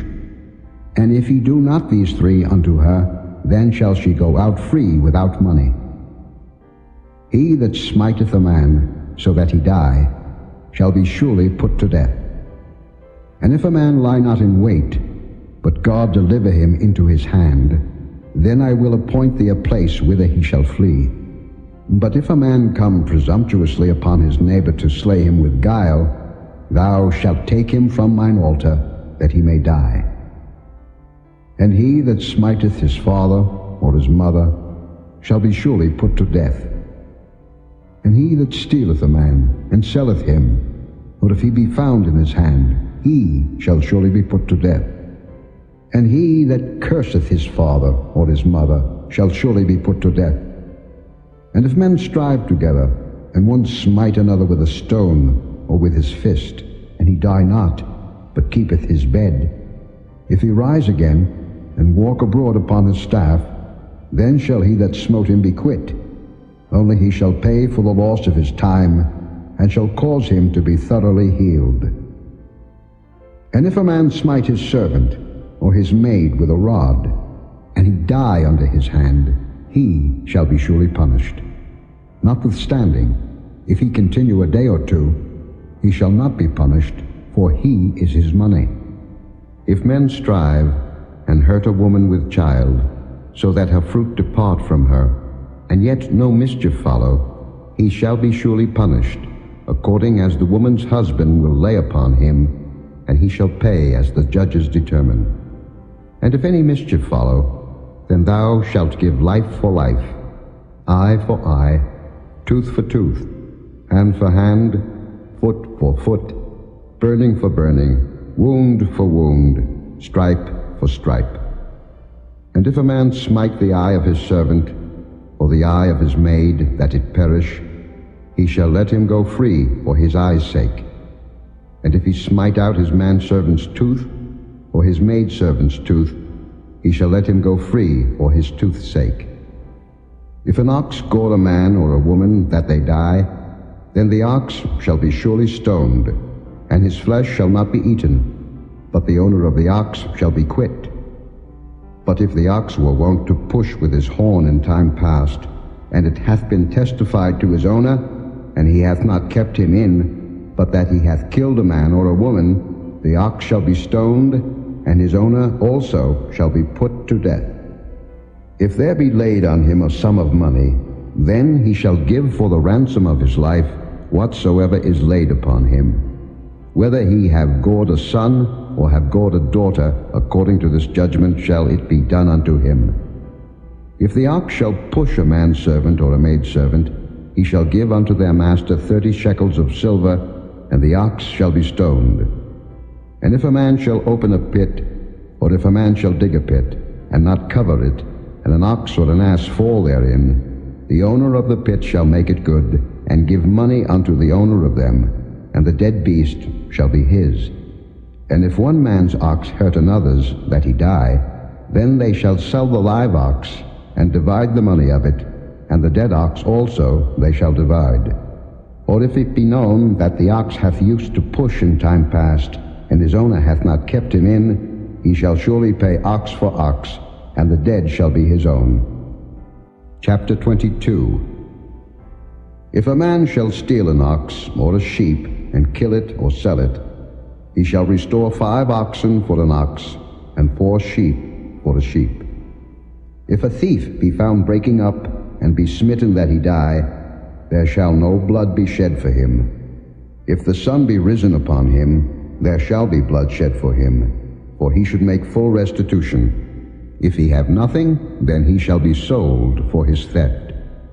If the theft be certainly found in his hand alive, whether it be ox or ass or sheep, he shall restore double.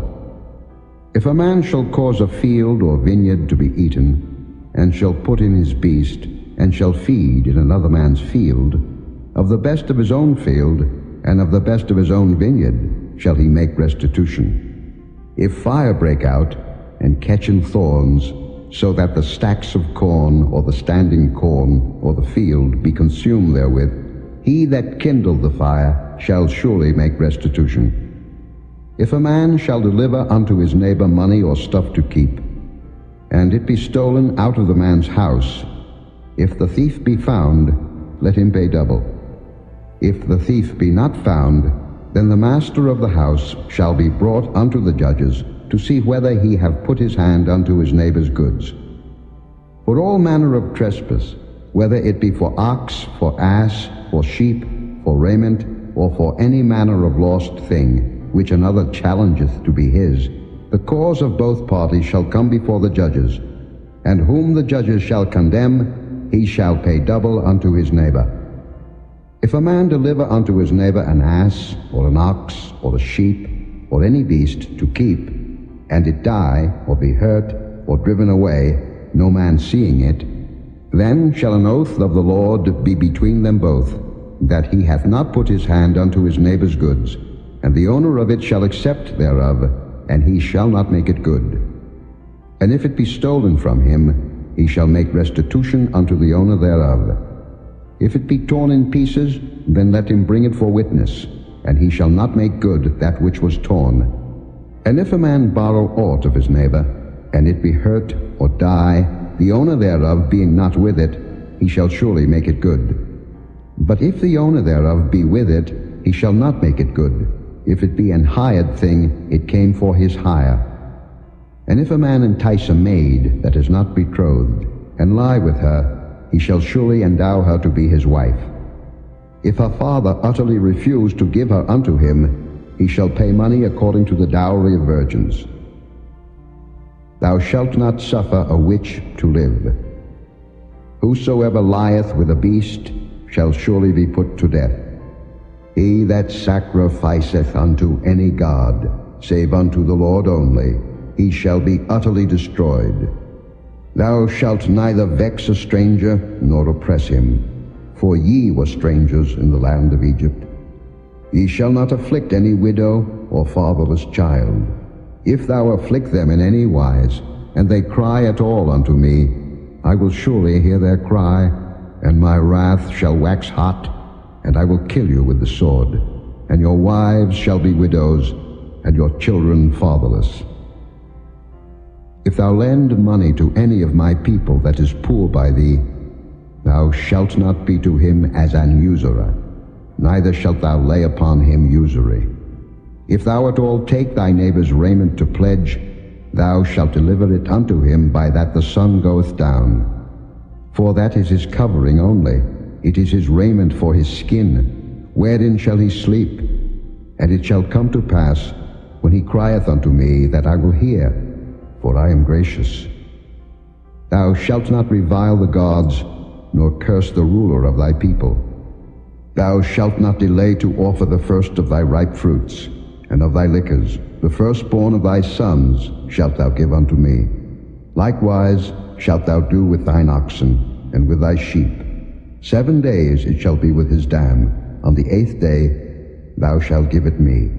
And ye shall be holy men unto me. Neither shall ye eat any flesh that is torn of beasts in the field. Ye shall cast it to the dogs. Chapter 23. Thou shalt not raise a false report. Put not thine hand with the wicked to be an unrighteous witness. Thou shalt not follow a multitude to do evil. Neither shalt thou speak in a cause to decline after many to wrest judgment. Neither shalt thou countenance a poor man in his cause. If thou meet thine enemy's ox or his ass going astray, thou shalt surely bring it back to him again. If thou see the ass of him that hateth thee lying under his burden, and wouldest forbear to help him, thou shalt surely help with him. Thou shalt not wrest the judgment of thy poor in his cause. Keep thee far from a false matter, and the innocent and righteous slay thou not, for I will not justify the wicked. And thou shalt take no gift, for the gift blindeth the wise, and perverteth the words of the righteous. Also thou shalt not oppress a stranger, for ye know the heart of a stranger, seeing ye were strangers in the land of Egypt. In 6 years thou shalt sow thy land, and shalt gather in the fruits thereof. But the 7th year thou shalt let it rest and lie still, that the poor of thy people may eat. And what they leave the beasts of the field shall eat. In like manner thou shalt deal with thy vineyard and with thy oliveyard. 6 days thou shalt do thy work, and on the 7th day thou shalt rest, that thine ox and thine ass may rest, and the son of thy handmaid and the stranger may be refreshed.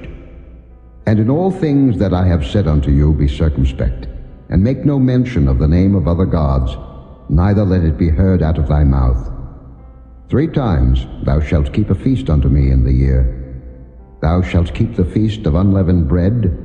Thou shalt eat unleavened bread 7 days, as I commanded thee, in the time appointed of the month Abib. For in it thou camest out from Egypt, and none shall appear before me empty.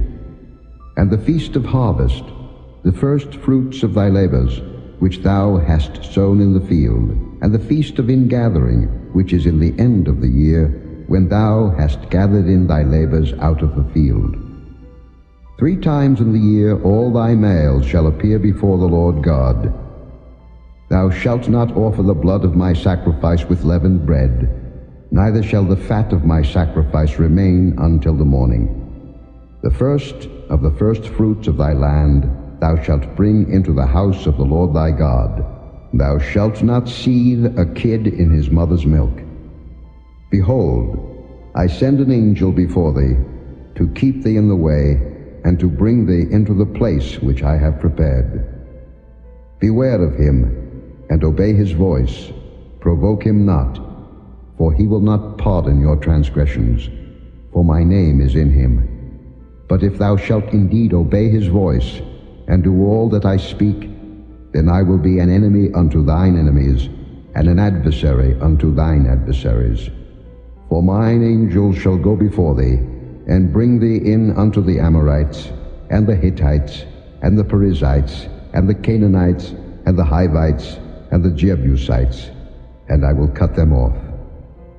Thou shalt not bow down to their gods, nor serve them, nor do after their works, but thou shalt utterly overthrow them, and quite break down their images. And ye shall serve the Lord your God, and he shall bless thy bread and thy water, and I will take sickness away from the midst of thee. There shall nothing cast their young, nor be barren in thy land. The number of thy days I will fulfill. I will send my fear before thee, and will destroy all the people to whom thou shalt come, and I will make all thine enemies turn their backs unto thee. And I will send hornets before thee, which shall drive out the Hivite, the Canaanite, and the Hittite from before thee. I will not drive them out from before thee in 1 year, lest the land become desolate, and the beast of the field multiply against thee. By little and little I will drive them out from before thee, until thou be increased and inherit the land. And I will set thy bounds from the Red Sea even unto the sea of the Philistines, and from the desert unto the river. For I will deliver the inhabitants of the land into your hand, and thou shalt drive them out before thee. Thou shalt make no covenant with them, nor with their gods. They shall not dwell in thy land, lest they make thee sin against me. For if thou serve their gods, it will surely be a snare unto thee. Chapter 24. And he said unto Moses, Come up unto the Lord, thou and Aaron, Nadab, and Abihu, and 70 of the elders of Israel, and worship ye afar off. And Moses alone shall come near the Lord, but they shall not come nigh, neither shall the people go up with him. And Moses came and told the people all the words of the Lord, and all the judgments. And all the people answered with one voice and said, All the words which the Lord hath said will we do. And Moses wrote all the words of the Lord, and rose up early in the morning, and builded an altar under the hill, and 12 pillars, according to the 12 tribes of Israel. And he sent young men of the children of Israel, which offered burnt offerings and sacrificed peace offerings of oxen unto the Lord. And Moses took half of the blood, and put it in basins, and half of the blood he sprinkled on the altar. And he took the book of the covenant, and read in the audience of the people, and they said, All that the Lord hath said will we do, and be obedient. And Moses took the blood, and sprinkled it on the people, and said, Behold the blood of the covenant, which the Lord hath made with you concerning all these words. Then went up Moses and Aaron, Nadab and Abihu, and 70 of the elders of Israel, and they saw the God of Israel. And there was under his feet as it were a paved work of a sapphire stone, and as it were the body of heaven in his clearness. And upon the nobles of the children of Israel he laid not his hand. Also they saw God, and did eat and drink. And the Lord said unto Moses, Come up to me into the mount, and be there. And I will give thee tables of stone, and a law, and commandments which I have written, that thou mayest teach them. And Moses rose up, and his minister Joshua, and Moses went up into the mount of God. And he said unto the elders, Tarry ye here for us, until we come again unto you. And behold, Aaron and Hur are with you. If any man have any matters to do, let him come unto them. And Moses went up into the mount, and a cloud covered the mount. And the glory of the Lord abode upon Mount Sinai, and the cloud covered it 6 days. And the 7th day he called unto Moses out of the midst of the cloud. And the sight of the glory of the Lord was like devouring fire on the top of the mount in the eyes of the children of Israel. And Moses went into the midst of the cloud, and gat him up into the mount. And Moses was in the mount 40 days and 40 nights. Chapter 25. And the Lord spake unto Moses, saying, Speak unto the children of Israel, that they bring me an offering. Of every man that giveth it willingly with his heart ye shall take my offering. And this is the offering which ye shall take of them, gold, and silver, and brass, and blue, and purple, and scarlet, and fine linen, and goat's hair, and ram skins dyed red, and badgers' skins, and shittim wood. Oil for the light, spices for anointing oil, and for sweet incense, onyx stones, and stones to be set in the ephod, and in the breastplate. And let them make me a sanctuary, that I may dwell among them. According to all that I show thee, after the pattern of the tabernacle, and the pattern of all the instruments thereof, even so shall ye make it. And they shall make an ark of shittim wood. 2 cubits and a half shall be the length thereof, and 1 cubit and a half the breadth thereof, and 1 cubit and a half the height thereof. And thou shalt overlay it with pure gold. Within and without shalt thou overlay it, and shalt make upon it a crown of gold round about. And thou shalt cast 4 rings of gold for it, and put them in the 4 corners thereof. And 2 rings shall be in the one side of it, and 2 rings in the other side of it. And thou shalt make staves of shittim wood, and overlay them with gold. And thou shalt put the staves into the rings by the sides of the ark, that the ark may be borne with them. The staves shall be in the rings of the ark, they shall not be taken from it. And thou shalt put into the ark the testimony which I shall give thee. And thou shalt make a mercy seat of pure gold. 2 cubits and a half shall be the length thereof, and 1 cubit and a half the breadth thereof. And thou shalt make 2 cherubims of gold. Of beaten work shalt thou make them in the 2 ends of the mercy seat. And make 1 cherub on the one end, and the other cherub on the other end. Even of the mercy seat shall ye make the cherubims on the 2 ends thereof. And the cherubims shall stretch forth their wings on high, covering the mercy seat with their wings, and their faces shall look one to another. Toward the mercy seat shall the faces of the cherubims be. And thou shalt put the mercy seat above upon the ark, and in the ark thou shalt put the testimony that I shall give thee. And there I will meet with thee, and I will commune with thee from above the mercy seat, from between the 2 cherubims which are upon the ark of the testimony, of all things which I will give thee in commandment unto the children of Israel. Thou shalt also make a table of shittim wood. 2 cubits shall be the length thereof, and a cubit the breadth thereof, and a cubit and a half the height thereof. And thou shalt overlay it with pure gold, and make thereto a crown of gold round about. And thou shalt make unto it a border of an handbreadth round about, and thou shalt make a golden crown to the border thereof round about. And thou shalt make for it 4 rings of gold, and put the rings in the 4 corners that are on the 4 feet thereof. Over against the border shall the rings be for places of the staves to bear the table. And thou shalt make the staves of shittim wood, and overlay them with gold, that the table may be borne with them.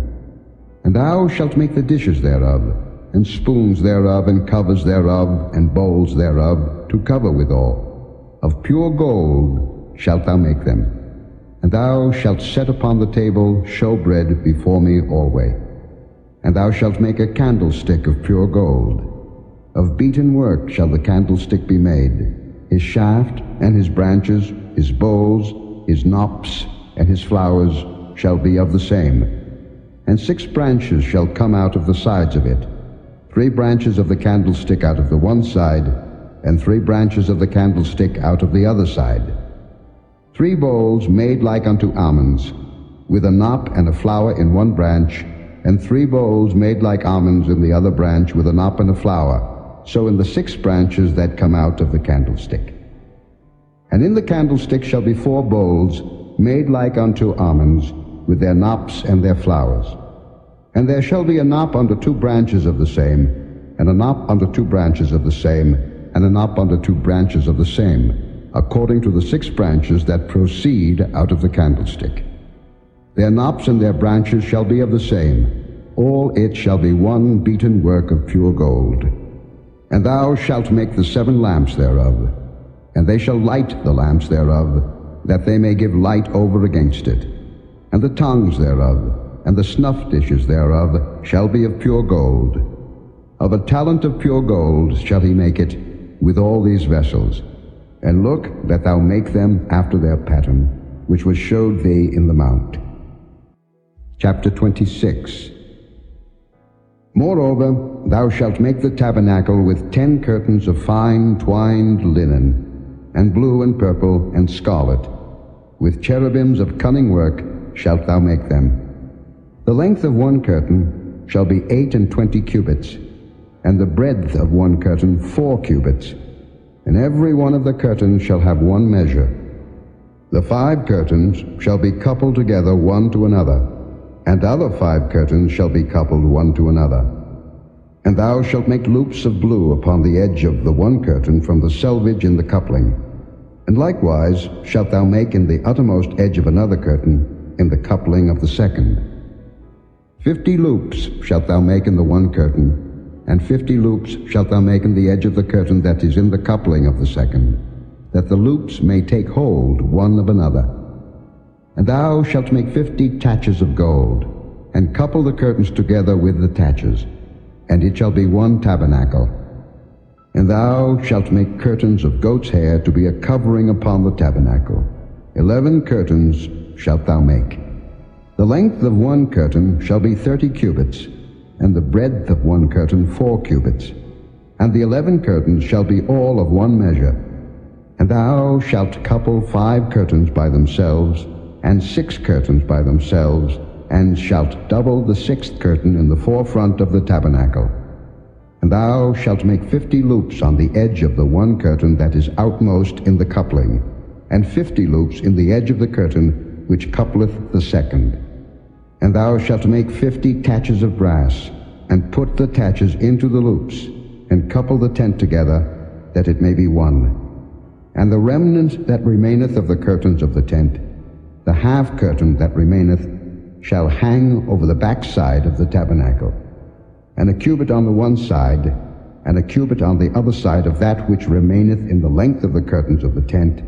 It shall hang over the sides of the tabernacle on this side and on that side, to cover it. And thou shalt make a covering for the tent of ram skins dyed red, and a covering above of badgers' skins. And thou shalt make boards for the tabernacle of shittim wood standing up. 10 cubits shall be the length of a board, and 1.5 cubits shall be the breadth of one board. 2 tenons shall there be in one board, set in order one against another. Thus shalt thou make for all the boards of the tabernacle.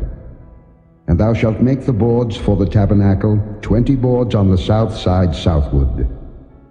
And thou shalt make 40 sockets of silver under the 20 boards, 2 sockets under one board for his 2 tenons, and 2 sockets under another board for his 2 tenons.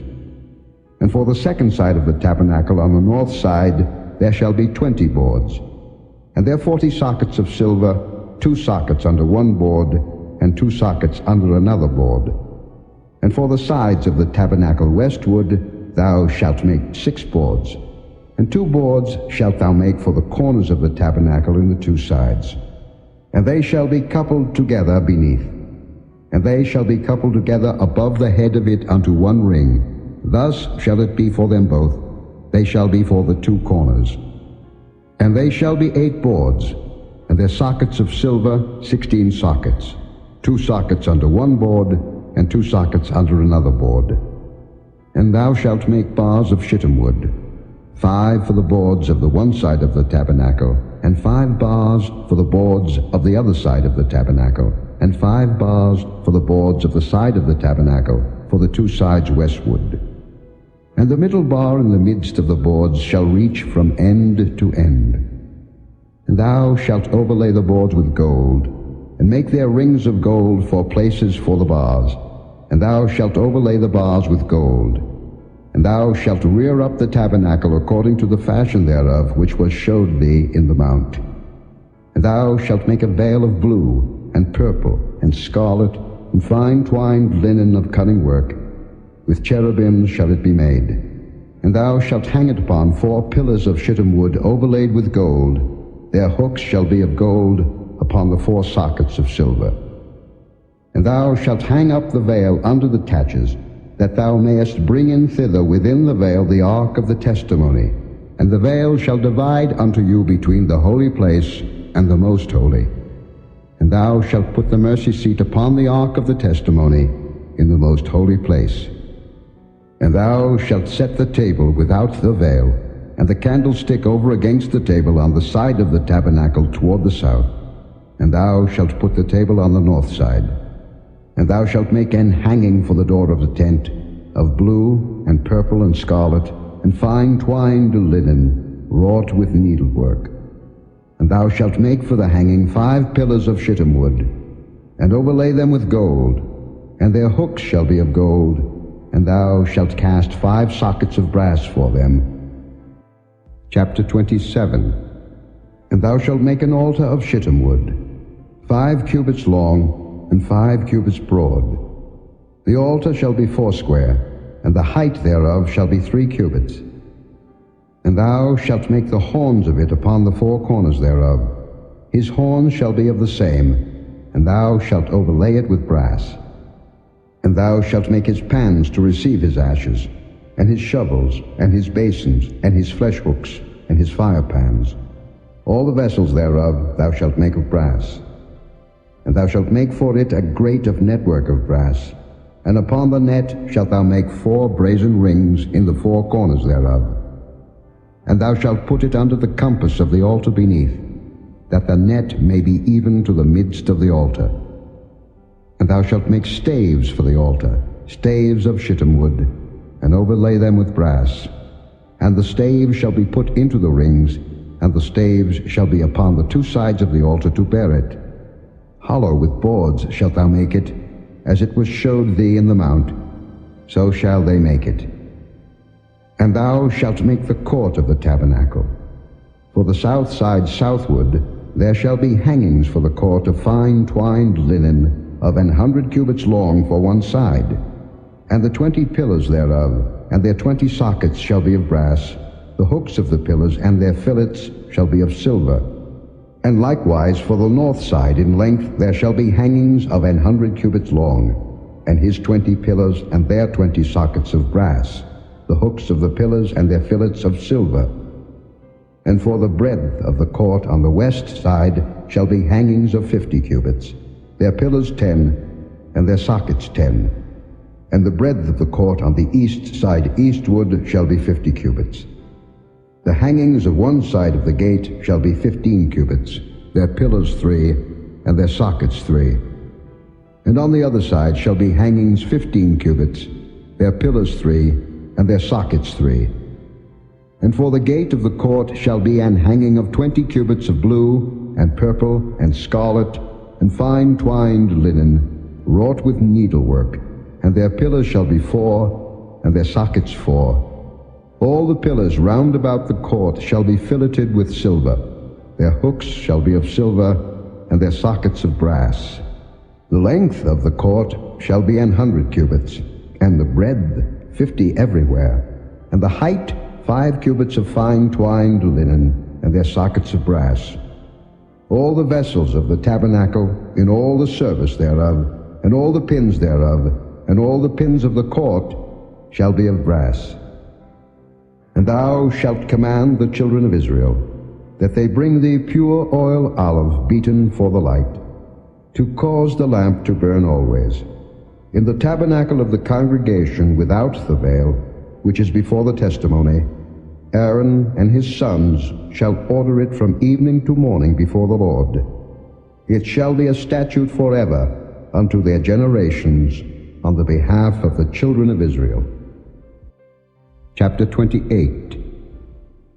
And take thou unto thee Aaron thy brother, and his sons with him, from among the children of Israel, that he may minister unto me in the priest's office, even Aaron, Nadab, and Abihu, Eleazar and Ithamar, Aaron's sons. And thou shalt make holy garments for Aaron thy brother, for glory and for beauty. And thou shalt speak unto all that are wise-hearted, whom I have filled with the spirit of wisdom, that they may make Aaron's garments to consecrate him, that he may minister unto me in the priest's office. And these are the garments which they shall make: a breastplate, and an ephod, and a robe, and a broidered coat, a mitre, and a girdle.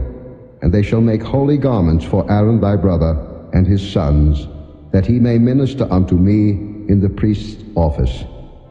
And they shall take gold, and blue, and purple, and scarlet, and fine linen. And they shall make the ephod of gold, of blue, and of purple, of scarlet, and fine twined linen with cunning work.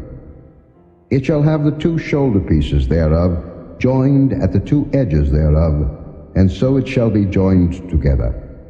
And the curious girdle of the ephod, which is upon it, shall be of the same, according to the work thereof, even of gold, of blue, and purple, and scarlet, and fine twined linen.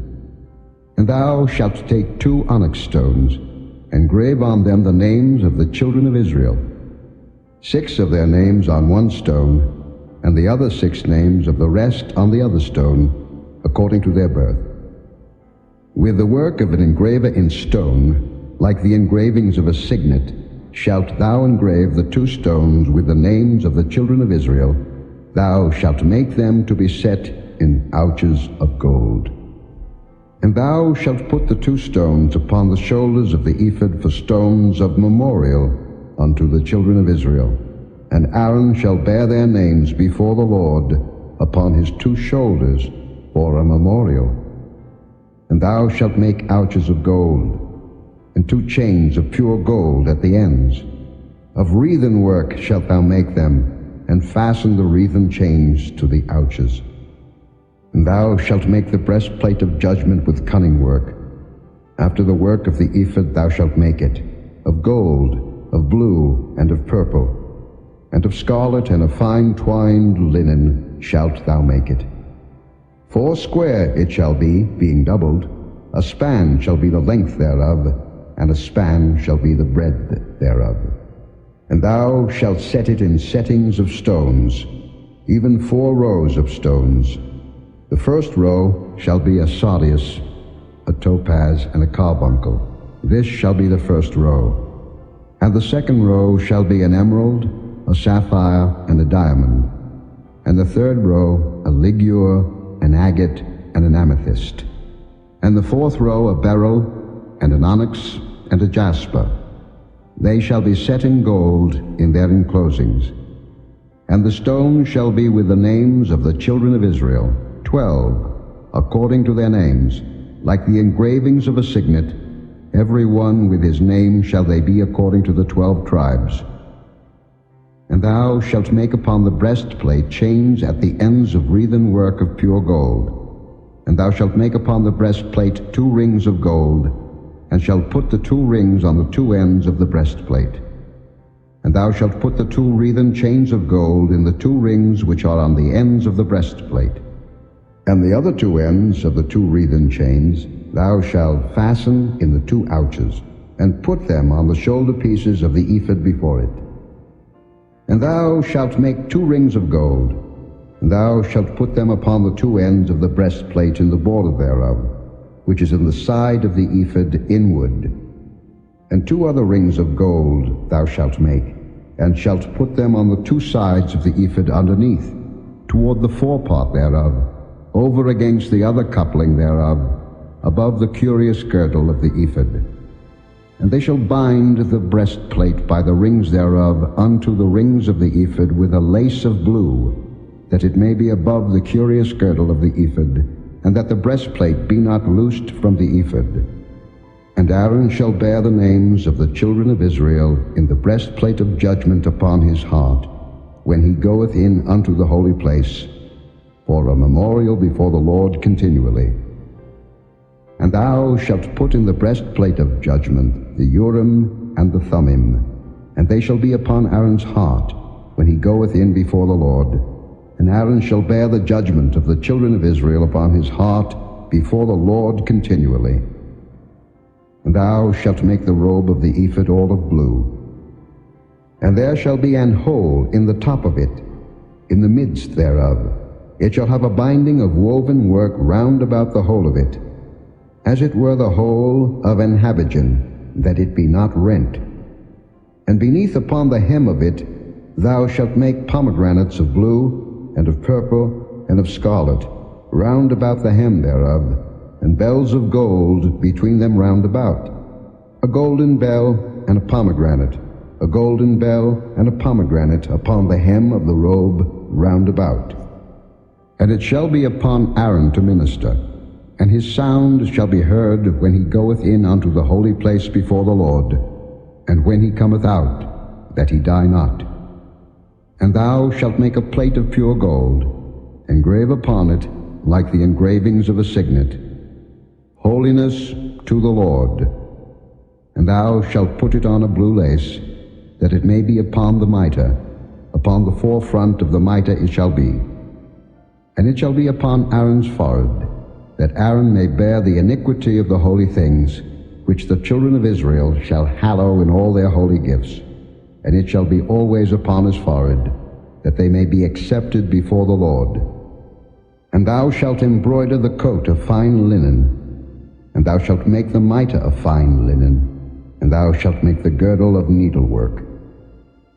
And for Aaron's sons thou shalt make coats, and thou shalt make for them girdles, and bonnets shalt thou make for them, for glory and for beauty.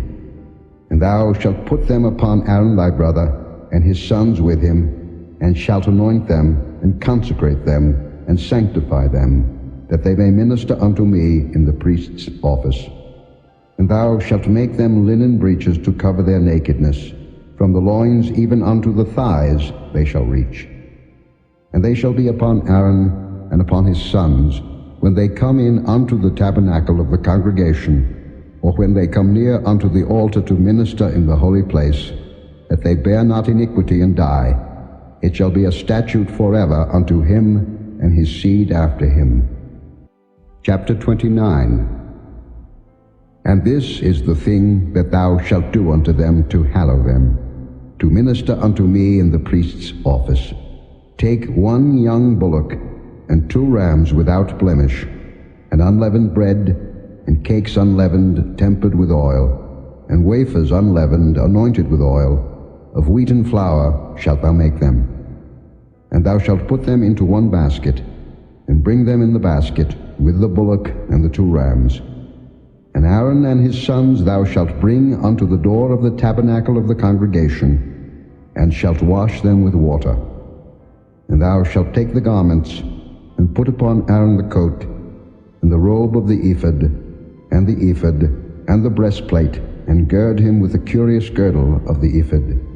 And thou shalt put the mitre upon his head, and put the holy crown upon the mitre. Then shalt thou take the anointing oil, and pour it upon his head, and anoint him. And thou shalt bring his sons, and put coats upon them. And thou shalt gird them with girdles, Aaron and his sons, and put the bonnets on them, and the priest's office shall be theirs for a perpetual statute. And thou shalt consecrate Aaron and his sons. And thou shalt cause a bullock to be brought before the tabernacle of the congregation, and Aaron and his sons shall put their hands upon the head of the bullock.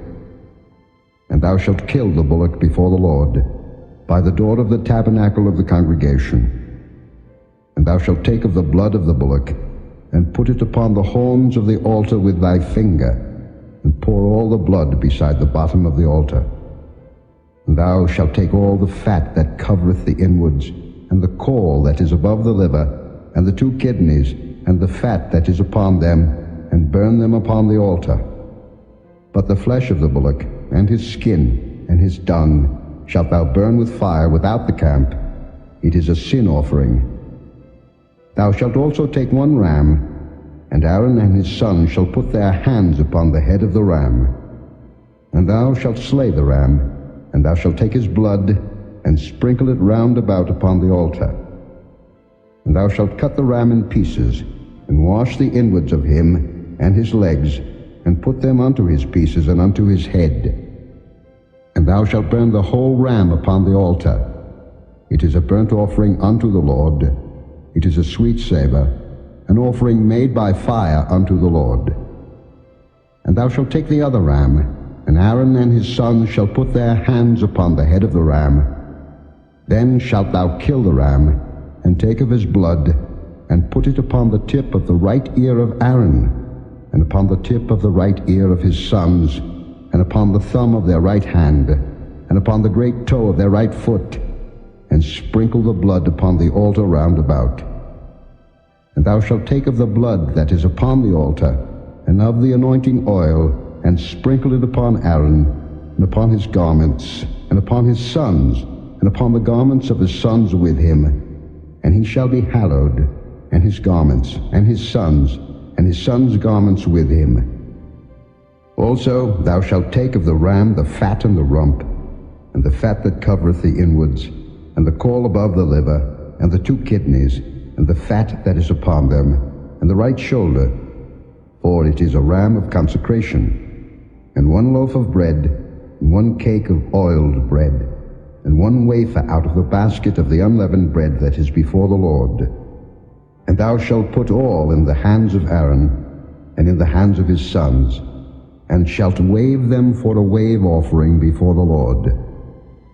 And thou shalt receive them of their hands, and burn them upon the altar for a burnt offering, for a sweet savour before the Lord. It is an offering made by fire unto the Lord. And thou shalt take the breast of the ram of Aaron's consecration, and wave it for a wave offering before the Lord, and it shall be thy part. And thou shalt sanctify the breast of the wave offering, and the shoulder of the heave offering, which is waved, and which is heaved up, of the ram of the consecration, even of that which is for Aaron, and of that which is for his sons. And it shall be Aaron's and his sons by a statute forever from the children of Israel. For it is an heave offering, and it shall be an heave offering from the children of Israel of the sacrifice of their peace offerings, even their heave offering unto the Lord. And the holy garments of Aaron shall be his sons after him, to be anointed therein, and to be consecrated in them. And that son that is priest in his stead shall put them on 7 days, when he cometh into the tabernacle of the congregation to minister in the holy place. And thou shalt take the ram of the consecration, and seethe his flesh in the holy place.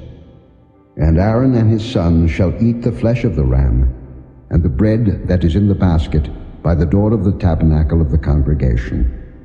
And they shall eat those things wherewith the atonement was made, to consecrate and to sanctify them. But a stranger shall not eat thereof, because they are holy. And if aught of the flesh of the consecrations or of the bread remain unto the morning, then thou shalt burn the remainder with fire. It shall not be eaten, because it is holy.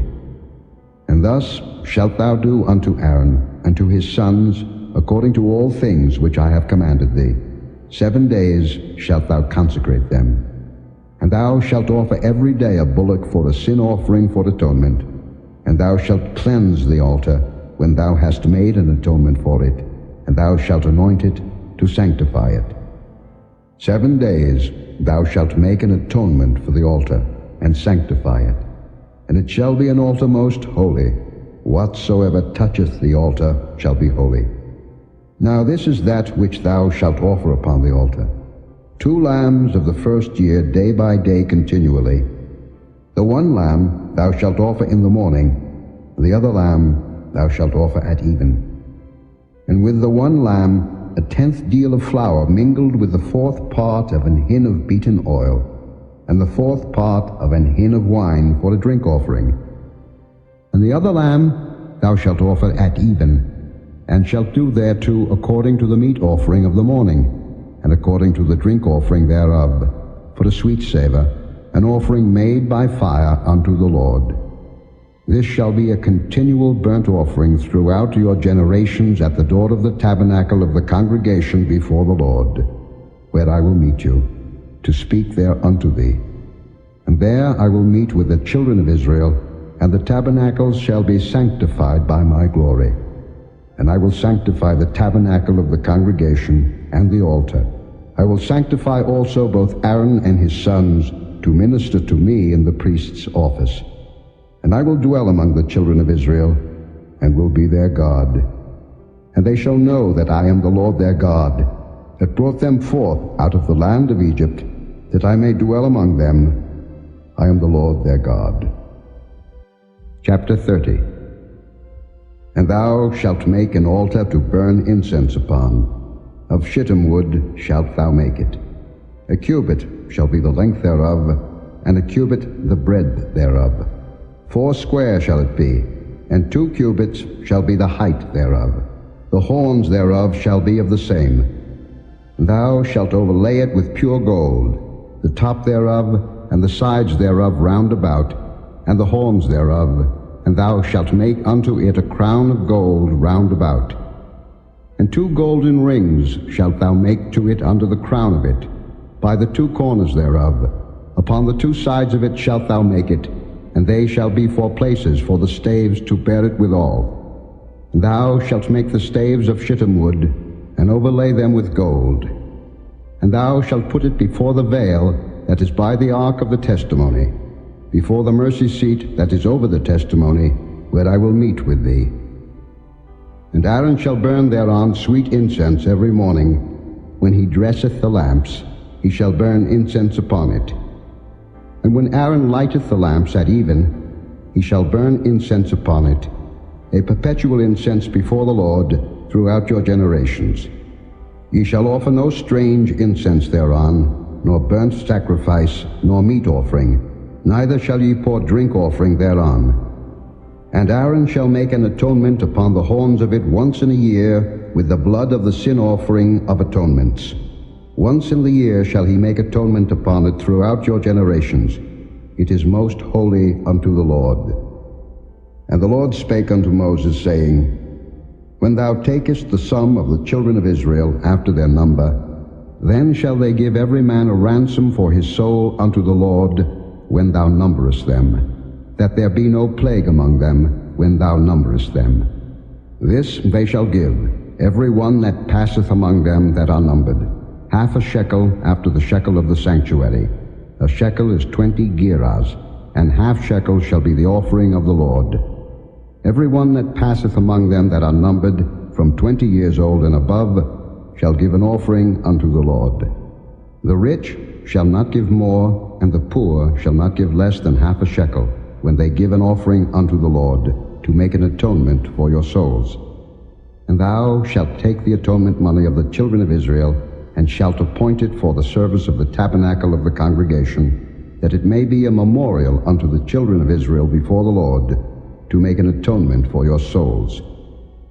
And the Lord spake unto Moses, saying, Thou shalt also make a laver of brass, and his foot also of brass, to wash withal. And thou shalt put it between the tabernacle of the congregation and the altar, and thou shalt put water therein. For Aaron and his sons shall wash their hands and their feet thereat. When they go into the tabernacle of the congregation, they shall wash with water, that they die not. Or when they come near to the altar to minister, to burn offering made by fire unto the Lord. So they shall wash their hands and their feet, that they die not. And it shall be a statute forever to them, even to him and to his seed throughout their generations. Moreover, the Lord spake unto Moses, saying, Take thou also unto thee principal spices, of pure myrrh 500 shekels, and of sweet cinnamon half so much, even 250 shekels, and of sweet calamus 250 shekels, and of cassia 500 shekels, after the shekel of the sanctuary, and of oil olive and hin. And thou shalt make it an oil of holy ointment, an ointment compound after the art of the apothecary. It shall be an holy anointing oil. And thou shalt anoint the tabernacle of the congregation therewith, and the ark of the testimony, and the table and all his vessels, and the candlestick and his vessels, and the altar of incense, and the altar of burnt offering with all his vessels, and the laver and his foot. And thou shalt sanctify them, that they may be most holy. Whatsoever toucheth them shall be holy. And thou shalt anoint Aaron and his sons, and consecrate them, that they may minister unto me in the priest's office. And thou shalt speak unto the children of Israel, saying, This shall be an holy anointing oil unto me throughout your generations. Upon man's flesh shall it not be poured, neither shall ye make any other like it, after the composition of it. It is holy, and it shall be holy unto you. Whosoever compoundeth any like it, or whosoever putteth any of it upon a stranger, shall even be cut off from his people. And the Lord said unto Moses, Take unto thee sweet spices, stacte, and onycha, and galbanum, these sweet spices with pure frankincense, of each shall there be a like weight. And thou shalt make it a perfume, a confection after the art of the apothecary, tempered together, pure and holy. And thou shalt beat some of it very small, and put of it before the testimony in the tabernacle of the congregation, where I will meet with thee. It shall be unto you most holy. And as for the perfume which thou shalt make, ye shall not make to yourselves according to the composition thereof. It shall be unto thee holy for the Lord. Whosoever shall make like unto that, to smell thereto, shall even be cut off from his people. Chapter 31. And the Lord spake unto Moses, saying, See, I have called by name Bezaleel, the son of Uri, the son of Hur, of the tribe of Judah. And I have filled him with the Spirit of God, in wisdom, and in understanding, and in knowledge, and in all manner of workmanship, to devise cunning works, to work in gold, and in silver, and in brass, and in cutting of stones, to set them, and in carving of timber, to work in all manner of workmanship. And I, behold, I have given with him Aholiab, the son of Ahisamach, of the tribe of Dan, and in the hearts of all that are wise-hearted I have put wisdom, that they may make all that I have commanded thee: the tabernacle of the congregation, and the ark of the testimony, and the mercy seat that is thereupon, and all the furniture of the tabernacle, and the table and his furniture, and the pure candlestick with all his furniture, and the altar of incense, and the altar of burnt offering with all his furniture, and the laver and his foot, and the cloths of service, and the holy garments for Aaron the priest, and the garments of his sons, to minister in the priest's office, and the anointing oil and sweet incense for the holy place, according to all that I have commanded thee shall they do. And the Lord spake unto Moses, saying, Speak thou also unto the children of Israel, saying, Verily my Sabbaths ye shall keep, for it is a sign between me and you throughout your generations, that ye may know that I am the Lord that doth sanctify you. Ye shall keep the Sabbath therefore, for it is holy unto you. Every one that defileth it shall surely be put to death. For whosoever doeth any work therein, that soul shall be cut off from among his people. 6 days may work be done, but in the seventh is the Sabbath of rest, holy to the Lord. Whosoever doeth any work in the Sabbath day, he shall surely be put to death. Wherefore the children of Israel shall keep the Sabbath, to observe the Sabbath throughout their generations, for a perpetual covenant. It is a sign between me and the children of Israel forever. For in 6 days the Lord made heaven and earth, and on the seventh day he rested, and was refreshed. And he gave unto Moses, when he had made an end of communing with him upon Mount Sinai, 2 tables of testimony, tables of stone, written with the finger of God. Chapter 32. And when the people saw that Moses delayed to come down out of the mount, the people gathered themselves together unto Aaron, and said unto him, Up, make us gods, which shall go before us. For as for this Moses, the man that brought us up out of the land of Egypt, we wot not what is become of him. And Aaron said unto them, Break off the golden earrings which are in the ears of your wives, of your sons, and of your daughters, and bring them unto me. And all the people brake off the golden earrings which were in their ears, and brought them unto Aaron. And he received them at their hand, and fashioned it with a graving tool, after he had made it a molten calf. And they said, These be thy gods, O Israel, which brought thee up out of the land of Egypt. And when Aaron saw it, he built an altar before it. And Aaron made proclamation and said, Tomorrow is a feast to the Lord. And they rose up early on the morrow, and offered burnt offerings, and brought peace offerings. And the people sat down to eat and to drink, and rose up to play. And the Lord said unto Moses, Go, get thee down, for thy people, which thou broughtest out of the land of Egypt, have corrupted themselves. They have turned aside quickly out of the way which I commanded them. They have made them a molten calf, and have worshipped it, and have sacrificed thereunto, and said, These be thy gods, O Israel, which have brought thee up out of the land of Egypt. And the Lord said unto Moses, I have seen this people, and behold, it is a stiff-necked people. Now therefore let me alone, that my wrath may wax hot against them, and that I may consume them, and I will make of thee a great nation. And Moses besought the Lord his God, and said, Lord, why doth thy wrath wax hot against thy people, which thou hast brought forth out of the land of Egypt with great power and with a mighty hand? Wherefore should the Egyptians speak and say, For mischief did he bring them out, to slay them in the mountains, and to consume them from the face of the earth? Turn from thy fierce wrath, and repent of this evil against thy people. Remember Abraham, Isaac, and Israel thy servants, to whom thou swarest by thine own self, and saidst unto them, I will multiply your seed as the stars of heaven, and all this land that I have spoken of will I give unto your seed, and they shall inherit it forever. And the Lord repented of the evil which he thought to do unto his people. And Moses turned and went down from the mount, and the 2 tables of the testimony were in his hand. The tables were written on both their sides, on the one side and on the other were they written. And the tables were the work of God, and the writing was the writing of God, graven upon the tables. And when Joshua heard the noise of the people as they shouted, he said unto Moses, There is a noise of war in the camp.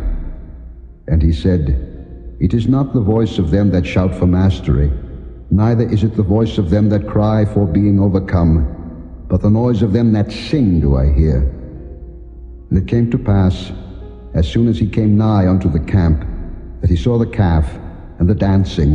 And Moses' anger waxed hot, and he cast the tables out of his hands, and brake them beneath the mount. And he took the calf which they had made, and burnt it in the fire, and ground it to powder, and strawed it upon the water, and made the children of Israel drink of it. And Moses said unto Aaron, What did this people unto thee, that thou hast brought so great a sin upon them? And Aaron said, Let not the anger of my Lord wax hot. Thou knowest the people, that they are set on mischief. For they said unto me, Make us gods, which shall go before us. For as for this Moses, the man that brought us up out of the land of Egypt, we wot not what is become of him. And I said unto them, Whosoever hath any gold, let him break it off. So they gave it me. Then I cast it into the fire, and there came out this calf. And when Moses saw that the people were naked, for Aaron had made them naked unto their shame among their enemies, then Moses stood in the gate of the camp and said, Who is on the Lord's side? Let him come unto me. And all the sons of Levi gathered themselves together unto him. And he said unto them, Thus said the Lord God of Israel, Put every man his sword by his side, and go in and out from gate to gate throughout the camp, and slay every man his brother, and every man his companion, and every man his neighbor. And the children of Levi did according to the word of Moses, and there fell of the people that day about 3,000 men. For Moses had said, Consecrate yourselves today to the Lord, even every man upon his son and upon his brother, that he may bestow upon you a blessing this day. And it came to pass on the morrow that Moses said unto the people, Ye have sinned a great sin, and now I will go up unto the Lord. Peradventure I shall make an atonement for your sin. And Moses returned unto the Lord and said, O this people have sinned a great sin, and have made them gods of gold. Yet now, if thou wilt forgive their sin, and if not, blot me, I pray thee, out of thy book which thou hast written. And the Lord said unto Moses, Whosoever hath sinned against me, him will I blot out of my book. Therefore now go, lead the people unto the place of which I have spoken unto thee. Behold, mine angel shall go before thee. Nevertheless in the day when I will visit their sin upon them. And the Lord plagued the people, because they made the calf which Aaron made. Chapter 33. And the Lord said unto Moses, Depart, and go up hence, thou and the people which thou hast brought up out of the land of Egypt, unto the land which I swear unto Abraham, to Isaac, and to Jacob, saying, Unto thy seed will I give it. And I will send an angel before thee, and I will drive out the Canaanite, the Amorite, and the Hittite, and the Perizzite, the Hivite, and the Jebusite, unto a land flowing with milk and honey. For I will not go up in the midst of thee, for thou art a stiff-necked people, lest I consume thee in the way. And when the people heard these evil tidings, they mourned, and no man did put on him his ornaments. For the Lord had said unto Moses, Say unto the children of Israel, Ye are a stiff-necked people. I will come up into the midst of thee in a moment, and consume thee. Therefore now put off thy ornaments from thee, that I may know what to do unto thee. And the children of Israel stripped themselves of their ornaments by the Mount Horeb.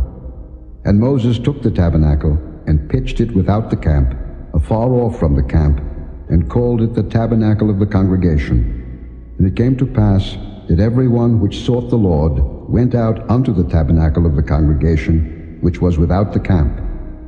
And it came to pass, when Moses went out unto the tabernacle, that all the people rose up, and stood every man at his tent door, and looked after Moses, until he was gone into the tabernacle.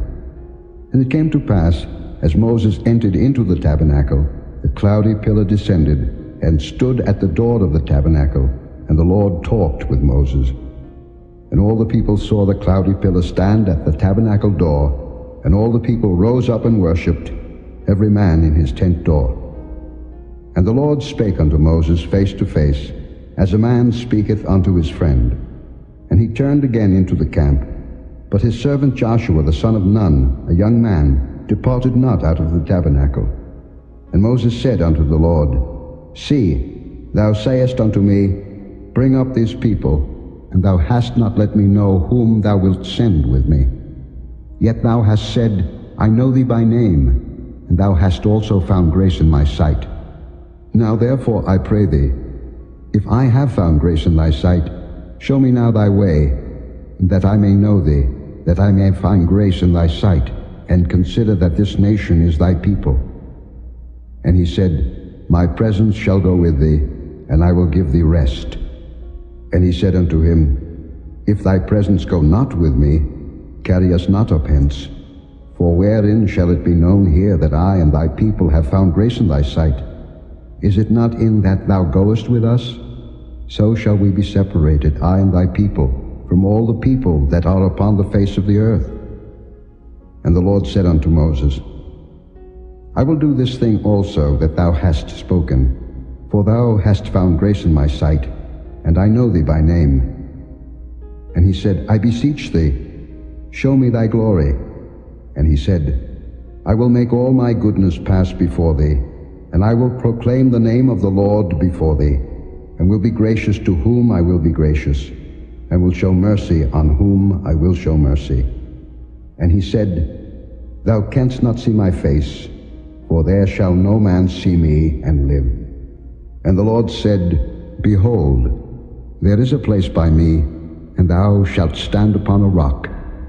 And it shall come to pass, while my glory passeth by, that I will put thee in a cleft of the rock, and will cover thee with my hand while I pass by. And I will take away mine hand, and thou shalt see my back parts, but my face shall not be seen. Chapter 34. And the Lord said unto Moses, Hew thee 2 tables of stone like unto the first, and I will write upon these tables the words that were in the first tables, which thou breakest. And be ready in the morning, and come up in the morning unto Mount Sinai, and present thyself there to me in the top of the mount. And no man shall come up with thee, neither let any man be seen throughout all the mount, neither let the flocks nor herds feed before that mount. And he hewed 2 tables of stone like unto the first. And Moses rose up early in the morning, and went up unto Mount Sinai, as the Lord had commanded him, and took in his hand the 2 tables of stone. And the Lord descended in the cloud, and stood with him there, and proclaimed the name of the Lord. And the Lord passed by before him, and proclaimed, the Lord God, merciful and gracious, long-suffering, and abundant in goodness and truth, keeping mercy for thousands, forgiving iniquity and transgression and sin, and that will by no means clear the guilty, visiting the iniquity of the fathers upon the children, and upon the children's children, unto the 3rd and to the 4th generation. And Moses made haste, and bowed his head toward the earth, and worshipped.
For the Lord, whose name is jealous, is a jealous God.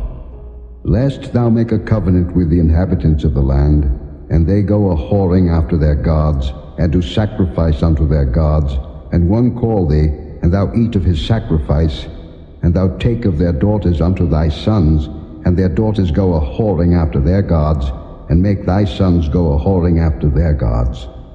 Thou shalt make thee no molten gods. The feast of unleavened bread shalt thou keep. 7 days thou shalt eat unleavened bread, as I commanded thee in the time of the month Abib. For in the month Abib thou camest out from Egypt. All that openeth the matrix is mine, and every firstling among thy cattle, whether ox or sheep, that is male.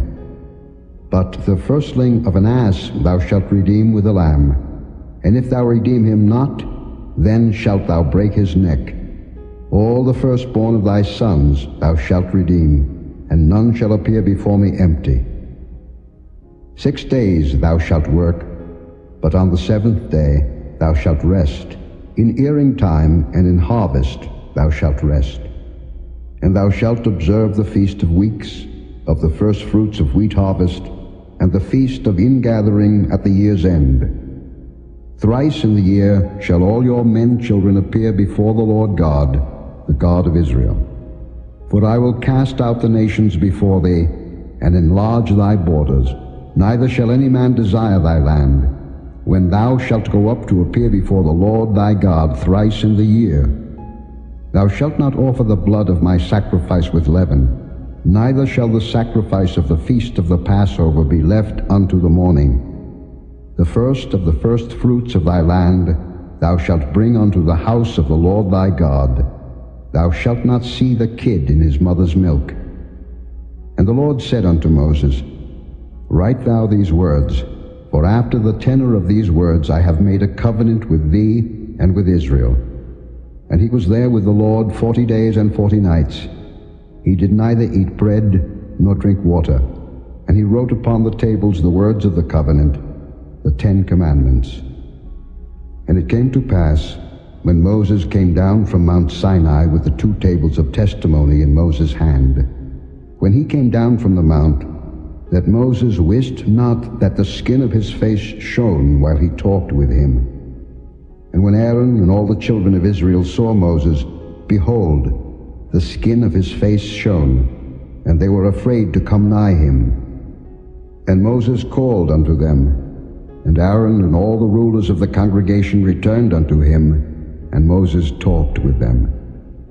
And afterward all the children of Israel came nigh, and he gave them in commandment all that the Lord had spoken with him in Mount Sinai.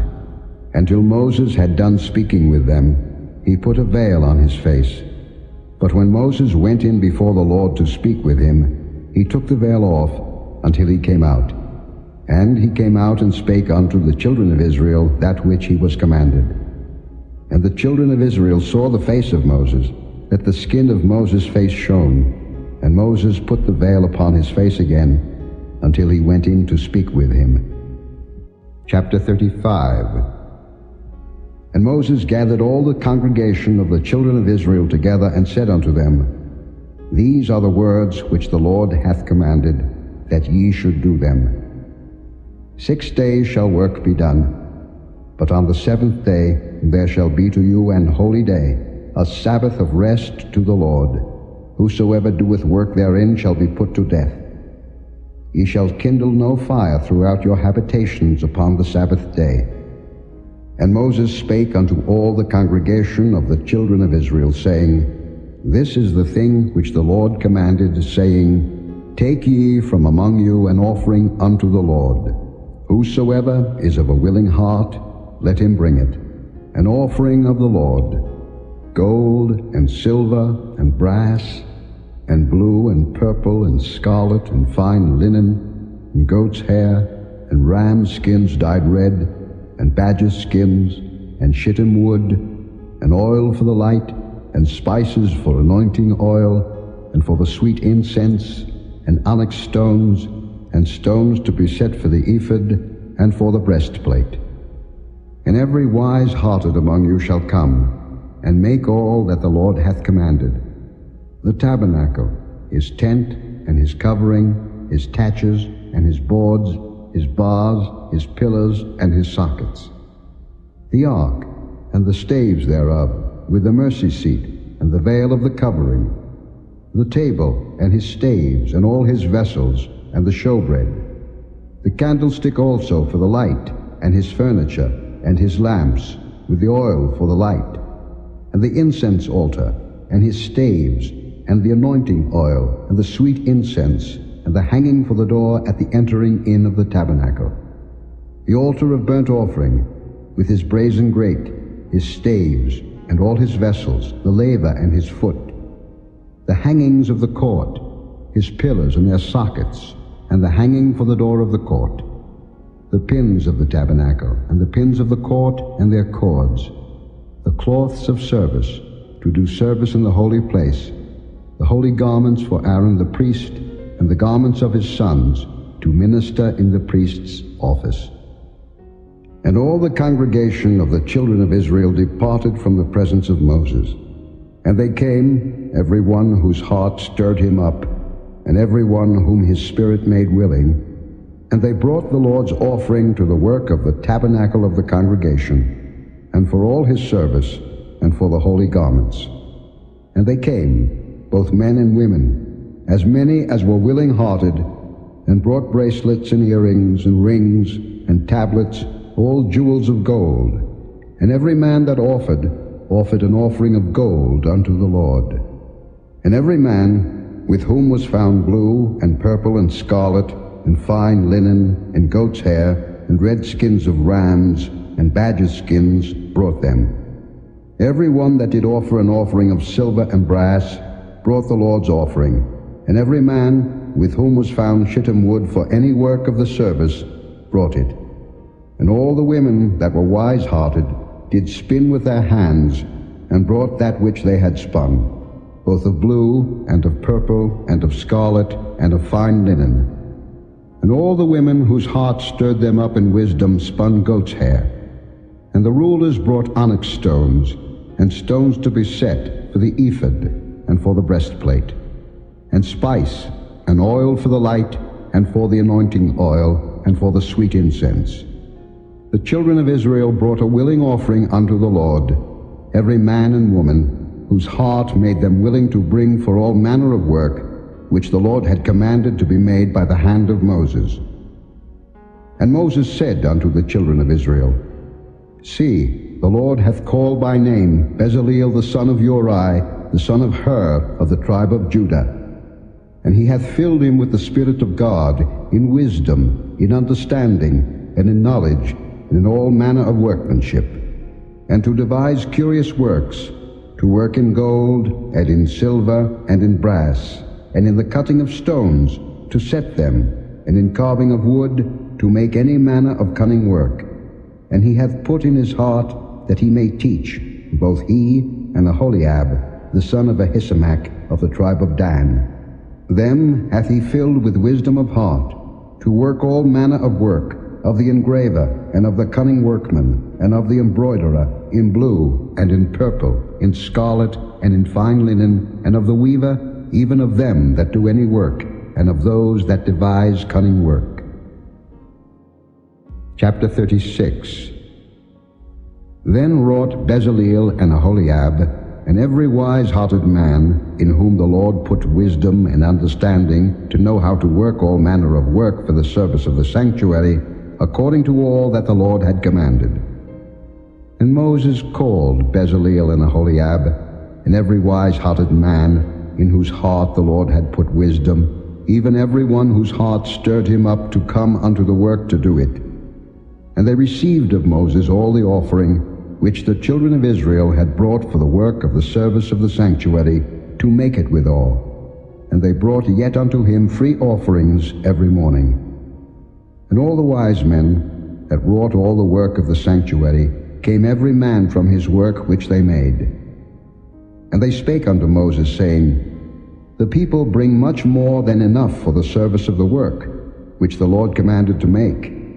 And Moses gave commandment, and they caused it to be proclaimed throughout the camp, saying, Let neither man nor woman make any more work for the offering of the sanctuary.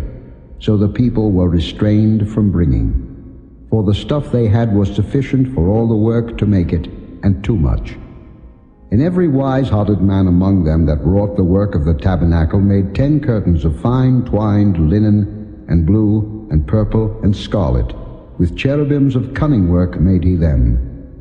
The length of one curtain was 28 cubits, and the breadth of one curtain 4 cubits. The curtains were all of one size. And he coupled the 5 curtains one unto another, and the other 5 curtains he coupled one unto another. And he made loops of blue on the edge of one curtain from the selvage in the coupling. Likewise he made in the uttermost side of another curtain in the coupling of the second. 50 loops made he in one curtain, and 50 loops made he in the edge of the curtain which was in the coupling of the second. The loops held one curtain to another. And he made 50 taches of gold, and coupled the curtains one unto another with the taches. So it became one tabernacle. And he made curtains of goat's hair for the tent over the tabernacle. 11 curtains he made them. The length of one curtain was 30 cubits, and 4 cubits was the breadth of one curtain. The 11 curtains were of one size, and he coupled 5 curtains by themselves, and 6 curtains by themselves.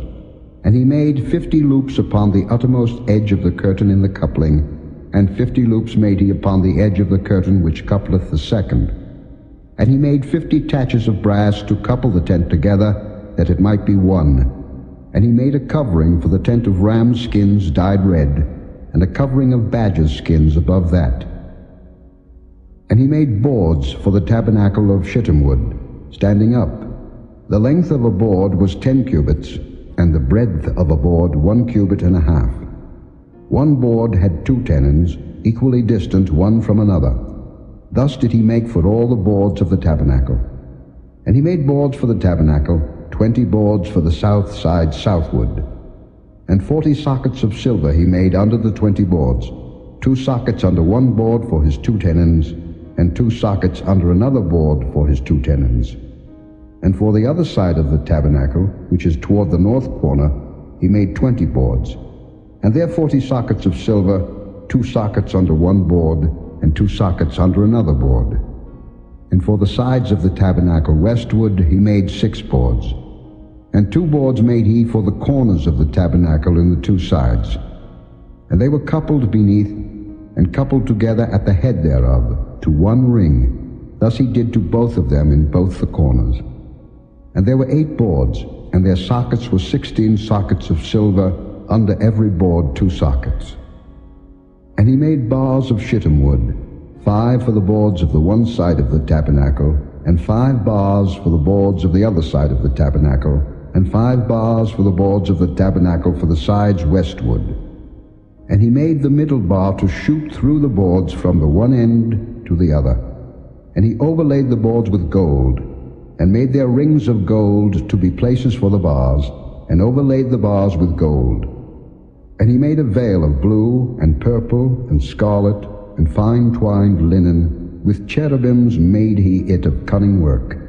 And he made thereunto 4 pillars of shittim wood, and overlaid them with gold. Their hooks were of gold, and he cast for them 4 sockets of silver. And he made an hanging for the tabernacle door of blue, and purple, and scarlet, and fine twined linen of needlework. And the 5 pillars of it with their hooks, and he overlaid their chapiters and their fillets with gold, but their 5 sockets were of brass. Chapter 37. And Bezaleel made the ark of shittim wood. 2 cubits and a half was the length of it, and a cubit and a half the breadth of it, and a cubit and a half the height of it. And he overlaid it with pure gold within and without, and made a crown of gold to it round about. And he cast for it 4 rings of gold, to be set by the 4 corners of it, even 2 rings upon the one side of it, and 2 rings upon the other side of it. And he made staves of shittim wood, and overlaid them with gold. And he put the staves into the rings by the sides of the ark, to bear the ark. And he made the mercy seat of pure gold. 2 cubits and a half was the length thereof, and 1 cubit and a half the breadth thereof. And he made 2 cherubims of gold. Beaten out of one piece made he them, on the 2 ends of the mercy seat. 1 cherub on the end on this side, and another cherub on the other end on that side. Out of the mercy seat made he the cherubims on the two ends thereof. And the cherubims spread out their wings on high, and covered with their wings over the mercy seat, with their faces one to another, even to the mercy seatward were the faces of the cherubims. And he made the table of shittim wood. 2 cubits was the length thereof, and a cubit the breadth thereof, and a cubit and a half the height thereof. And he overlaid it with pure gold, and made thereunto a crown of gold round about. Also he made thereunto a border of an handbreadth round about, and made a crown of gold for the border thereof round about. And he cast for it 4 rings of gold, and put the rings upon the 4 corners that were in the 4 feet thereof. Over against the border were the rings, the places for the staves to bear the table. And he made the staves of shittim wood, and overlaid them with gold to bear the table. And he made the vessels which were upon the table, his dishes, and his spoons, and his bowls, and his covers to cover withal, of pure gold. And he made the candlestick of pure gold. Of beaten work made he the candlestick, his shaft, and his branch, his bowls, his knops, and his flowers were of the same. And 6 branches going out of the sides thereof, 3 branches of the candlestick out of the one side thereof, and 3 branches of the candlestick out of the other side thereof. 3 bowls made after the fashion of almonds in one branch, a knop and a flower. And 3 bowls made like almonds in another branch, a knop and a flower. So throughout the 6 branches going out of the candlestick. And in the candlestick were 4 bowls made like almonds, his knops and his flowers. And a knop under 2 branches of the same, and a knop under 2 branches of the same, and a knop under 2 branches of the same, according to the 6 branches going out of it. Their knops and their branches were of the same. All of it was one beaten work of pure gold. And he made his 7 lamps, and his snuffers, and his snuff dishes of pure gold. Of a talent of pure gold made he it, and all the vessels thereof. And he made the incense altar of shittim wood. The length of it was a cubit, and the breadth of it a cubit. It was 4 square, and 2 cubits was the height of it. The horns thereof were of the same. And he overlaid it with pure gold, both the top of it, and the sides thereof round about, and the horns of it. Also he made unto it a crown of gold round about. And he made 2 rings of gold for it under the crown thereof, by the 2 corners of it, upon the 2 sides thereof, to be places for the staves to bear it withal. And he made the staves of shittim wood, and overlaid them with gold. And he made the holy anointing oil, and the pure incense of sweet spices, according to the work of the apothecary.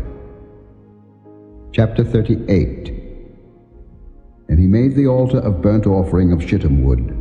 5 cubits was the length thereof, and 5 cubits the breadth thereof. It was 4 square, and 3 cubits the height thereof. And he made the horns thereof on the 4 corners of it. The horns thereof were of the same, and he overlaid it with brass. And he made all the vessels of the altar, the pots and the shovels and the basins, and the flesh hooks and the fire pans. All the vessels thereof made he of brass. And he made for the altar a brazen grate of network under the compass thereof, beneath unto the midst of it. And he cast 4 rings for the 4 ends of the grate of brass, to be places for the staves. And he made the staves of shittim wood, and overlaid them with brass. And he put the staves into the rings on the sides of the altar, to bear it withal. He made the altar hollow with boards. And he made the laver of brass, and the foot of it of brass, of the looking glasses of the women assembling, which assembled at the door of the tabernacle of the congregation. And he made the court. On the south side, southward, the hangings of the court were of fine twined linen, 100 cubits. Their pillars were 20, and their brazen sockets 20. The hooks of the pillars and their fillets were of silver. And for the north side, the hangings were 100 cubits. Their pillars were 20, and their sockets of brass 20. The hooks of the pillars and their fillets of silver. And for the west side were hangings of 50 cubits. Their pillars 10, and their sockets 10. the hooks of the pillars and their fillets of silver, and for the east side eastward 50 cubits. The hangings of the one side of the gate were 15 cubits, their pillars 3, and their sockets 3. And for the other side of the court gate, on this hand and that hand, were hangings of 15 cubits, their pillars 3, and their sockets 3. All the hangings of the court round about were of fine twined linen, and the sockets for the pillars were of brass, the hooks of the pillars and their fillets of silver, and the overlaying of their chapiters of silver, and all the pillars of the court were filleted with silver. And the hanging for the gate of the court was needlework, of blue and purple and scarlet and fine twined linen, and 20 cubits was the length, and the height in the breadth was 5 cubits, answerable to the hangings of the court. And their pillars were 4, and their sockets of brass 4, their hooks of silver, and the overlaying of their chapiters and their fillets of silver.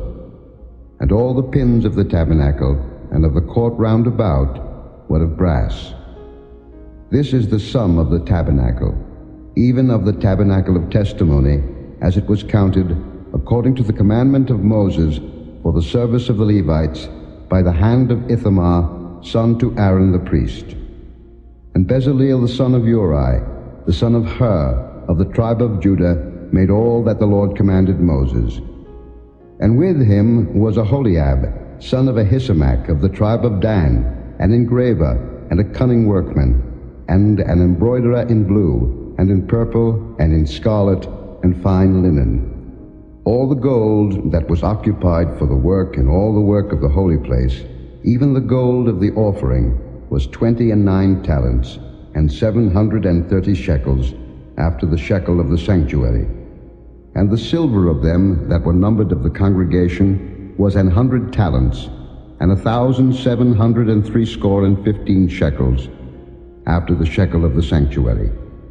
A bekah for every man, that is, half a shekel, after the shekel of the sanctuary, for every one that went to be numbered, from 20 years old and upward, for 600,000 and 3,550 men. And of the 100 talents of silver were cast the sockets of the sanctuary, and the sockets of the veil, and 100 sockets of the 100 talents, a talent for a socket.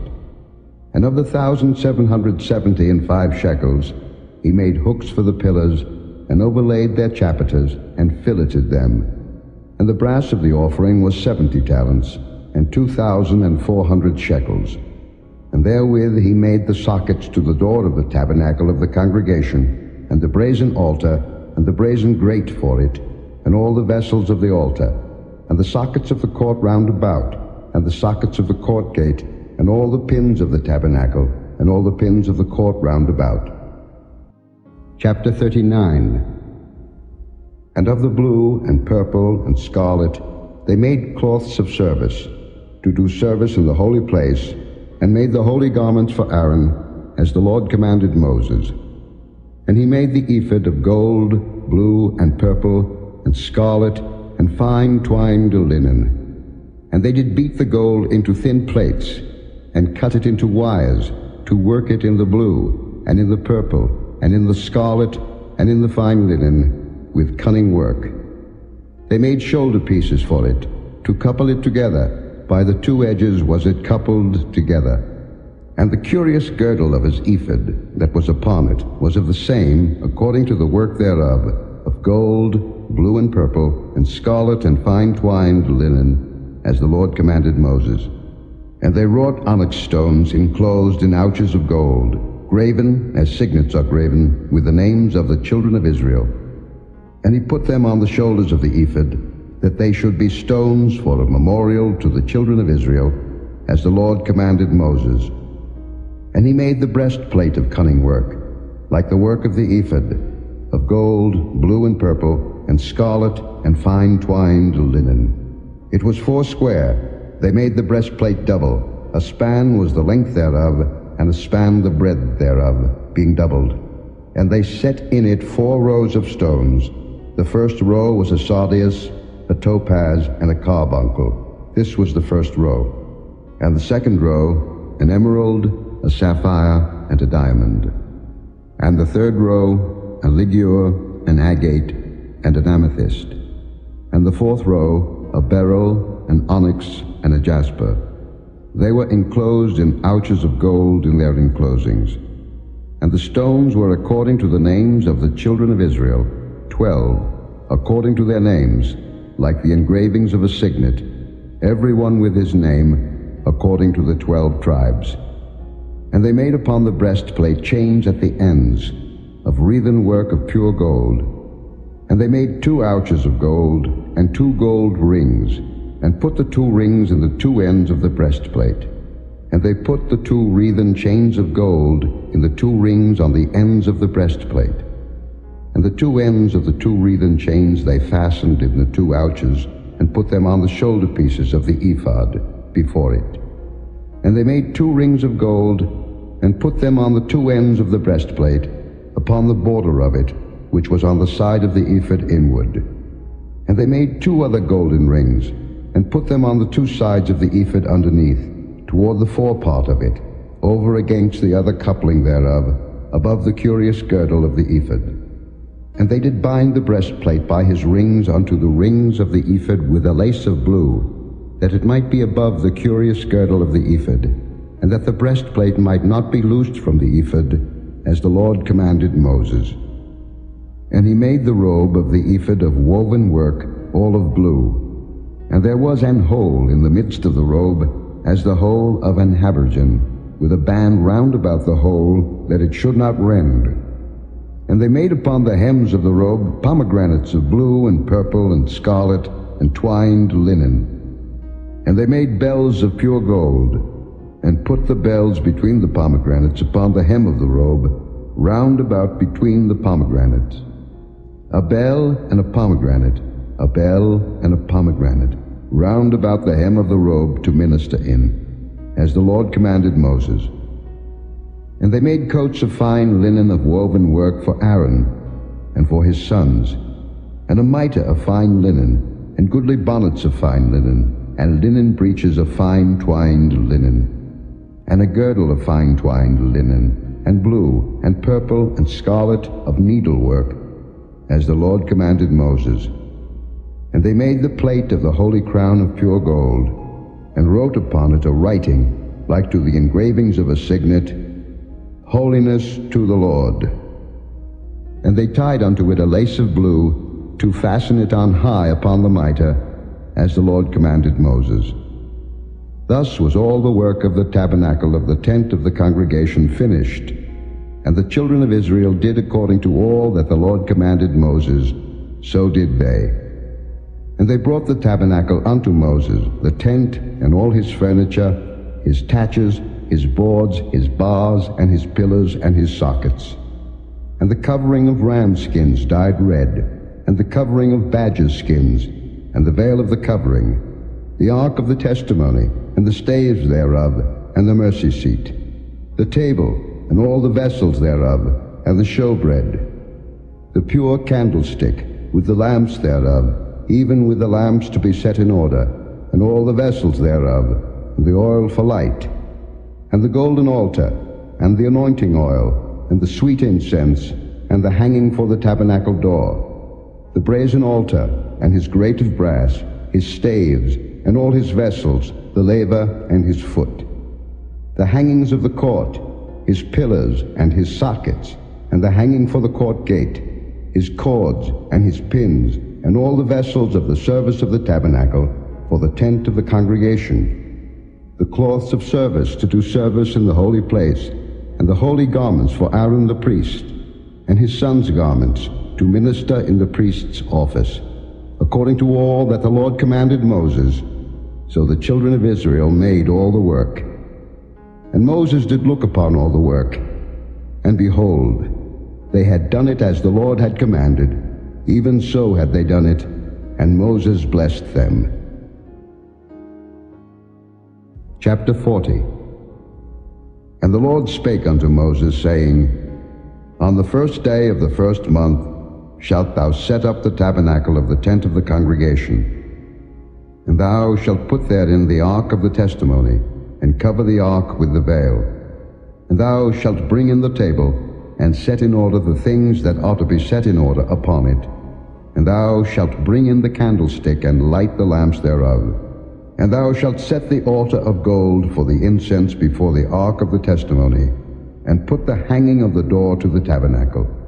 And thou shalt set the altar of the burnt offering before the door of the tabernacle of the tent of the congregation. And thou shalt set the laver between the tent of the congregation and the altar, and shalt put water therein. And thou shalt set up the court round about, and hang up the hanging at the court gate.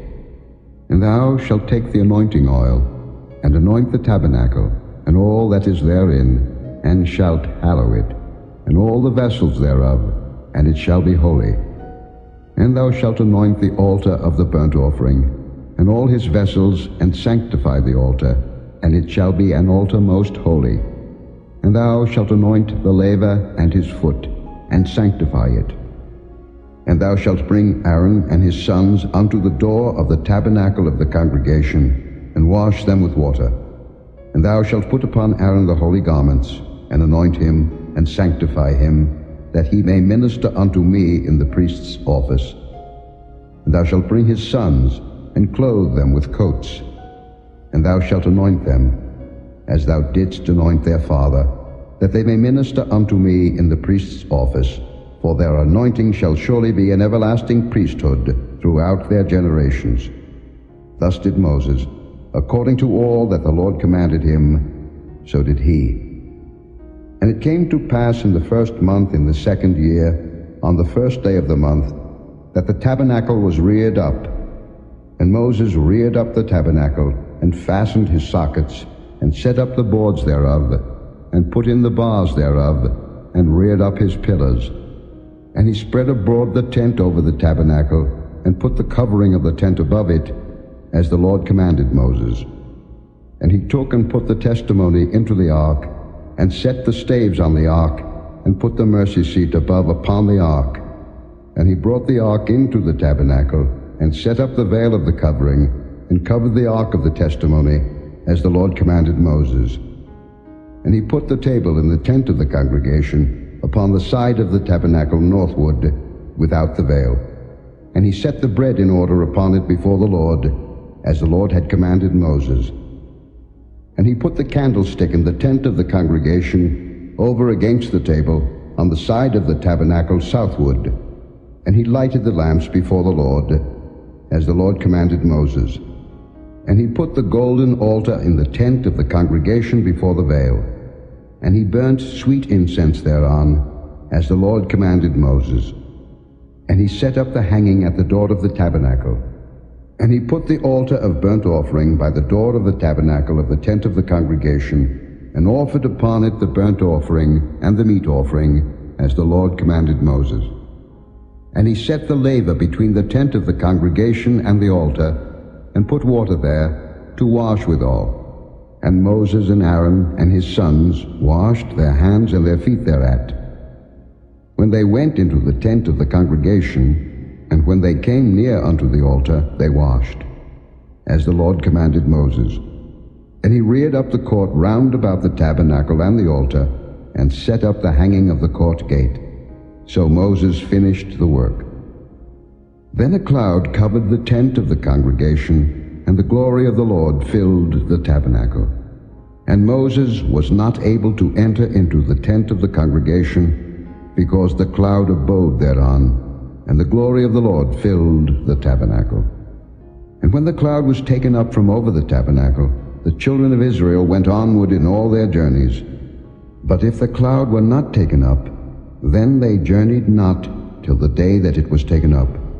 For the cloud of the Lord was upon the tabernacle by day, and fire was on it by night, in the sight of all the house of Israel, throughout all their journeys.